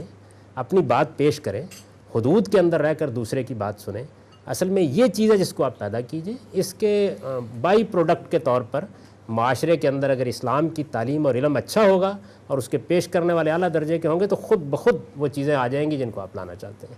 تو میں یہ سمجھتا ہوں کہ سوسائٹی کی تعمیر، فرد کی تعمیر اور ایک ڈیموکریٹک سوسائٹی کی جد و جہد، ان تین نکات پر کانسنٹریٹ کرنا چاہیے تھا، بجائے اس کے کہ آپ اس سے آگے کی باتیں کرتے جو اس کے نتیجے کے طور پر خود پیدا ہو جائیں۔ جب کبھی ہماری مذہبی اقدار جو ہیں اس کی کوئی توہین کرتا ہے تو مسلم جو انٹلیکچوئلز ہیں وہ علمی یا فکری طور سے جو حملے ہوتے ہیں ان کا علمی اور فکری سطح پر جواب دینے کی بجائے صرف احتجاج اور اپنے ہی ملک میں ریلیاں جو ہیں اس تک اکتفا کیوں کرتے ہیں؟ کیا مسلم انٹلیکچوئل جو ہیں haven't they failed their job؟ یا ایسا ہے کہ وہ اس طرف آنا ہی نہیں چاہتے؟ ایک تو وجہ یہ ہے۔ دوسری یہ کہ مغرب کو سے جب آپ ڈیل کر رہے ہیں تو مغرب میں آپ کو اپنے اقدار کے بارے میں حساسیت پیدا کرنے کے لیے جو کام سیکنڈ ورلڈ وار کے بعد اینٹی نازی تحریک نے کیا، اس قسم کا بھی کام مسلم لیڈرشپ نے، چاہے وہ پولیٹیکل ہو یا انٹلیکچوئل لیڈرشپ ہو، وہ انہوں نے میزریبلی یہ فیل کیا ہے، اور اپنے آپ کو صرف اپنے حلقے میں بند کر کے سوچا ہے کہ احتجاج اور ریلیاں کرنے سے جو ہے شاید مغرب جو ہے بات کو سمجھ جائے۔ آپ اس بارے میں کیا کہتے ہیں؟ اور آپ کس حد تک مسلم اسکالرس کو، انٹلیکچوئلس کو، صرف یہاں جو بیٹھے ہیں وہ نہیں بلکہ over a period of 50 years یا 60 ایئرس، ان کو آپ کس حد تک ذمہ دار گردانتے ہیں؟ میں اس سے پہلے جو گفتگو کر رہا ہوں، آپ چونکہ ذرا تشریف لائے دیر سے، اس پہ بنیادی طور پر اسی چیز کو میں نے موضوع بنایا تھا کہ ہم نے علم کے دائرے کی چیز کو اور تعلیم کے دائرے کی چیز کو احتجاج، ہنگامے اور رد عمل کی نفسیات میں تبدیل کیا ہے، اور اس کا جو نتیجہ ہے وہ یہ ہے کہ اصل میں آپ نے تو فرمایا نا کہ وہ اس طرف آتے نہیں، میرا احساس یہ ہے کہ وہ اس طرف آنے کی اہلیت ہی نہیں رکھتے۔ یعنی ایک احتجاجی تحریر لکھ لینا، جذبات کا اظہار کر لینا، یہ بہت آسان کام ہے۔ مسئلہ زیر بحث کیا ہے؟ اسی موضوع پر گفتگو کرتے ہوئے میں نے ایک ٹیلی ویژن چینل پر ایک انٹرویو میں ابھی چند روز پہلے یہ عرض کیا تھا کہ یہ کبھی نہیں ہو سکتا کہ کوئی تضحیک کرے، خاکہ اڑائے اور وہ کسی بنیاد پر نہ ہو۔ ظاہر ہے کہ یا وہ اسلام کا کوئی حکم ہوگا، یا سیرت کا کوئی واقعہ ہوگا، یا مسلمانوں کی تاریخ کا کوئی پہلو ہوگا، اس کی کوئی مس انٹرپریشن کی گئی ہوگی نا، ورنہ تو خاکہ اڑایا نہیں جا سکتا نا، کسی چیز کا تضحیک ہو نہیں سکتی۔ تو ہمیں جذبات کے اظہار کا حق حاصل ہے، ظاہر ہے کہ ہمارے دل زخمی ہوئے ہیں، لیکن اس کے ساتھ ایک بڑا کام یہ ہے کہ ہم اس معاملے کو سمجھنے کی کوشش کریں وہ کیا ہے، اور علمی طریقے سے اس کی وضاحت کریں، اور اتنے شائستہ اسلوب میں اپنی بات پہنچائیں کہ جس سے مغرب کا پڑھا لکھا طبقہ آپ کی حمایت میں آ کر کھڑا ہو جائے۔ یعنی میرے نزدیک کسی قوم کے بارے میں بحثیت مجموعی کبھی رائے نہیں قائم کرنی چاہیے، انسان زندہ موجود ہوتا ہے، آپ اس زندہ انسان کو اگر مخاطب کرتے ہیں تو حیرت انگیز طریقے سے اس کے اندر آپ کے حامی، آپ کی بات کرنے والے، سمجھنے والے نکل آتے ہیں۔ رد عمل کی نفسیات کا یہ نقصان ہوتا ہے، یہ بالکل ایسے ہی ہے کہ ایک چودھری نے آ کے آپ کو گالیاں دیں، اس نے تھپڑ مارے، اس نے سب کام کیا، اب یہ ہے کہ آپ اپنا مقدمہ صبر کے ساتھ اور استقامت کے ساتھ پیش کرنے کے بجائے آپ نے آگے سے اس گھر کے شیشے توڑ دیے۔ زیر بحث مسئلہ یہ ہو جاتا ہے کہ شیشے توڑے گئے کیونکہ دوسرا طاقتور ہوتا ہے۔ تو مسلمانوں کا مسئلہ بھی یہ ہے کہ وہ اس احتجاجی نفسیات کے نتیجے میں اصل مسئلے کو چھوڑ دیتے ہیں۔ میرا تو اپنا احساس یہ ہے کہ جہاں احتجاج کرنا، یعنی میں احتجاج کی کوئی نفی نہیں کر رہا، انسانی جذبات ہے۔ اگر مغرب کے لوگوں کو یہ حق تھا کہ وہ عراق جنگ کے خلاف سڑکوں پر نکلے، تو ہمارے ہاں بھی اگر لوگ تہذیب کے ساتھ، شرافت کے ساتھ، کوئی نکسیر نہ پھوڑتے، کوئی بتی نہ توڑتے اور مہذب طریقے سے اپنی بات پہنچاتے، وہ غلط بات نہیں، میں اس کی نفی نہیں کر رہا، لیکن اس سے کہیں زیادہ بڑا کام جو کرنے کا ہے وہ وہی ہے جس کی طرف آپ نے توجہ دلائی کہ ہم علمی طریقے سے معاملے کا جائزہ لے کر شائستگی کے ساتھ اس کا ابلاغ کریں۔ اور اتنے اعتماد کے ساتھ کھڑے ہوں کہ ہمارے پیغمبر اور ہمارے دین کے اندر کوئی ایسی بات ہے نہیں کہ جس بات پہ کوئی حرف ڈر سکے. یہ صرف مس انٹرپریشن یا سوء فہم ہے, ہم اس کو دور کر سکتے ہیں, یہ ہے. تو میرے نزدیک تو اولین کام جو ہے وہ کرنے کا یہی ہے. اور میں نے ابھی ایک سوال کے جواب میں آپ کے پہلے عرض کیا تھا کہ یہ احساس تھا جس کی وجہ سے میں نے کم و بیش 20 سال تک اجمل الہی صاحب کی ساری خوبصورت ترغیبات کے باوجود اپنے آپ کو سوسائٹی سے کاٹ کے رکھا ہے. کیونکہ میرے نزدیک پہلے مسائل کا صحیح مطالعہ ضروری تھا اور اس کی صحیح تنقید ضروری تھی, اس کے بعد آپ معاشرے میں کوئی کام کر نہیں سکتے. ہماری اسلامی نظام تعلیم ہے, جیسا کہ آپ نے انالائز کیا ہے, اور ہر غلطی کا ذمہ دار جو ہے ہمارا اسلامی نظام تعلیم قرار دیا ہے. جی ہاں, مذہبی نظام تعلیم کو آپ نے ہر برائی کا جو ہے نا وہ منبع قرار دیا ہے. جی ہاں, اسلامی ہوتا تو زوال نہ آتا. جی ہاں, تو آپ نے جو مذہبی تعلیم ہے اس کی بنیاد پہ آپ نے اس کو کنڈیم کیا ہے اور کہا ہے کہ یہ ایک جو ہے نا ناکام سارا سلسلہ ہے. میں یہ سمجھتا ہوں کہ صرف مذہبی تعلیم ناکام نہیں ہے, بلکہ جو ہمارے حکمران ہیں وہ بھی ناکام ہوئی ہیں, لیکن اس طرف آپ نے توجہ نہیں فرمائی. ان کی ناکامیوں کو بھی اگر آپ انالائز کرتے تو بہتر صورتحال سامنے آتی. آپ نے ایک چیز کو تو سامنے رکھا ہے لیکن دوسرے رخ کو نظر انداز کیا ہے. آپ نے پچھلے سالوں کی شکستیں تو بتائی ہیں ہمیں, لیکن آپ نے یہ بات بتانا نہیں پسند کیا کہ قائد اعظم نے ووٹ کے ذریعے یہ مملکت حاصل کی تھی. ہم نے جمہوری طریقے سے یہ پاکستان بنایا تھا. آپ نے اس کو اپریشیٹ نہیں کیا, آپ میں اتنا حوصلہ نہیں تھا. آپ کو اپریشیٹ کرنا چاہیے تھا کہ جو ڈیموکریٹک ہمارا جو کامیابیاں ہیں وہ بھی ہیں, اور جب ہم ناکام پاکستان میں اس لیے ہو رہے ہیں کہ ان ڈیموکریٹک کلچر ہے. ہم نے لوگوں کا ووٹ سے جو ہے یقین اٹھ چکا ہے کہ ہم ووٹ سے تبدیلی نہیں لا سکتے, اور آپ جیسے لوگ کھل کے بات بھی نہیں کرتے اس سلسلے میں. یہ بات یہ ہے کہ مجھے یہاں پر کسی سیاسی اجتماع میں نہیں بلایا گیا تھا. ایک متعین موضوع دیا گیا تھا جس پر میں نے اپنے خیالات کا اظہار کیا. یہ میری بدقسمتی ہے کہ آپ اس وقت موجود نہیں تھے اور میری پوری بات آپ نہیں سن سکے, اور جتنی سن سکے ہیں اس میں میری کجمج بیانی ہے کہ میں شاید اپنی بات پوری طرح واضح نہیں کر سکا. تو میں اپنی اس غلطی کا اعتراف کرتا ہوں, اور اس کے ساتھ آپ کی خدمت میں بڑے ادب کے ساتھ یہ گزارش کرتا ہوں کہ میں نے سارے معاملے کا تجزیہ کیا تھا اور یہ بتایا تھا کہ اصل میں مسائل کیا ہوئے ہیں. جب آدمی سوالات کا جواب دے رہا ہوتا ہے تو ہر موقع کے اوپر وہ پوری بات نہیں دہراتا ان تمام معاملات کے بارے میں, بلکہ میں نے ان ایریاز کو متعین کیا تھا جو ہمارے درمیان کانفلکٹ کے ایریاز ہیں. میرے سامنے جو سوال رکھا گیا تھا وہ سوال یہ تھا کہ اس وقت ثقافتی اور سماجی سطح پر جو میڈیا کی یلغار ہو رہی ہے اور جس طرح ایک دور حاضر کی تہذیب ہے, اس کے مقابلے میں ہمیں جو علماء اور مسلم دانشوروں کے کردار کو متعین کرنا ہے. یعنی آپ اس موضوع کو دیکھیے, وہ کوئی سیاسی موضوع نہیں تھا. ایک بات نہ میں کسی ساری دنیا کی تاریخ پر تبصرہ کر رہا تھا. میری چند گزارشات ہیں بہت ادب کے ساتھ آپ کی خدمت میں. پہلی گزارش میری یہ ہے کہ جب آپ کسی معاملے کا مطالعہ کرتے ہیں تو ظاہر بات ہے کہ اس میں کئی پہلو ہو سکتے ہیں اس کی. مثلا مسلمانوں کے زوال کے کیا اسباب ہیں, وہ آپ کے نزدیک ایک ہو سکتے ہیں, کسی دوسرے آدمی کے نزدیک دوسرے ہو سکتے ہیں. میرا احساس یہ ہے کہ جب بھی کبھی سوسائٹی کے اندر خرابی آتی ہے, اگر سیاستدان بالکل درست ہوں اور حکومت کا نظام بھی بالکل درست ہو اور معاشرہ بھی بالکل درست ہو تو کوئی مسئلہ نہیں ہوتا. لیکن اگر وہ بگڑ جائے تو اس کی اصلاح کا آخری جگہ جو ہے وہ مذہبی اسکالر ہے. وہی اصل میں اٹھتا ہے, وہی مسلمانوں کی رہنمائی کرتا ہے. مسلمانوں کی پوری تاریخ میں آپ دیکھ لیں, سیاست اس سے متاثر ہوتی ہے اس کے بعد. اس لیے میں نے یہ عرض کیا تھا کہ اگر ہماری مذہبی تعلیم درست ہو جائے تو اس کے اثرات ہماری سیاست پر بھی پڑیں گے, معاشرت پر بھی پڑیں گے, تہذیبی روایات پر بھی پڑیں گے. یہ موضوع تھا جس پر گفتگو ہو رہی تھی, اور اس میں ہرگز یہ کہنا پیش نظر نہیں تھا کہ ہم نے کوئی کامیابی حاصل نہیں کی یا ناکامی کی ہے. میں مذہبی عالم کا کردار کیا ہونا چاہیے اور اس کو کس جگہ سے جدوجہد کرنی چاہیے اس پر گفتگو کر رہا تھا. تو یہ ہو سکتا ہے کہ اس میں کسی جگہ پر کوئی ایسی بات ہوئی ہو جو آپ کے خیالات کے خلاف ہو. ایک ڈیموکریٹک ماحول کے اندر یہ حق تو ہم کو ماننا چاہیے نا کہ آپ کو بھی اپنی بات کہنے کا حق ہے, مجھے بھی اپنی بات کہنے کا حق ہے. اور میں پھر یہ عرض کروں گا کہ یہ جو تھوڑی سی تلخی پیدا ہو گئی اس کو ہم فراموش کر ڈالیں. اس کی وجہ یہ ہے کہ یعنی اس کی ہمیں تربیت حاصل کرنی چاہیے کہ ہم اختلاف خوشگوار ماحول میں کرنا سیکھیں. یہ میرا خیال یہ ہے کہ مسلم معاشرے کی ایک بڑی ضرورت ہے.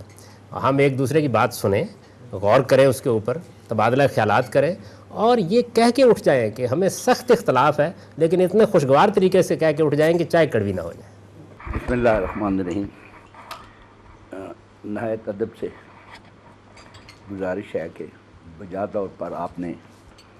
تاریخی اور عالمی پس منظر میں آج ہم سب کو زیادہ تر وقت میں گلوبل اور ہسٹوریکل اسلام کی صورتحال پر بہت سے پہلوؤں پہ روشنی ڈالی اور ہم کو جھنجھوڑا، جگایا، لیکن اس میں جہاں ہم عالمی سطح کے عالم اسلام کی اصلاح کی بات چیت کرتے ہیں، وہاں میرے ذاتی خیال میں اپنے گھر کی، اپنے وطن کی، اپنے ملک کی جو نصف صدی سے اوپر کرائسس ریڈن سچویشن ہے، اور خاص طور پہ اس لیے کہ ہم نے فکر اقبال سے متاثر ہو کر اور قائد اعظم کی قیادت میں ایک پاکستان موومنٹ 1940 کے ریزولوشن کے بعد 8 سال کے عرصہ میں اس موومنٹ کے نتیجے میں ایک نیا ملک، ایک نیا جغرافیہ، ایک نئے آئیڈیالوجی کے اوپر ایک اسلامی مملکت کی بنیاد رکھی تھی۔ اس فکر اور اس جذبہ جس نے اس ملک کو جنم دیا تھا کہ یہ عالم اسلام کا ایک قلعہ بنے گا، وہ چند سالوں میں وہ خواب منتشر ہو گیا۔ سوال میرا یہ ہے بڑے ادب سے کہ اسلامیان ہند میں سے شمال مغربی اور شمال مشرقی حصوں میں جو پاکستان وجود میں آیا، وہ ایک قوم نہیں بن سکا، اور اس کی اصلاح کے لیے کوئی فکری انقلاب پیدا کرنے کے لیے نہ ہی اس قوم نے جس نے جوش و خروش کے ساتھ پاکستان بنایا تھا اس جذبے کو کیوں جاری نہیں رکھا، اور اگر قوم نے نہیں جاری رکھا تو دانشوروں نے اس میں اپنا کردار ادا نہیں کیا، اور اگر دانشوروں سے کمی رہ گئی تو حکمرانوں نے بھی اس میں کوئی اصلاح کی صورت پیدا نہیں کی، جس سے میرے خیال میں سارے عالم اسلام کی اصلاح آپ کے خیالات کی روشنی میں اگرچہ ایک آئیڈیل صورتحال ہے، اور صبر کے ساتھ انشاءاللہ وہ وقت آئے گا کہ اگر سمجھ میں آ جائے مسئلہ تو پھر اصلاح ہوگی، لیکن میں صرف محدود طور پر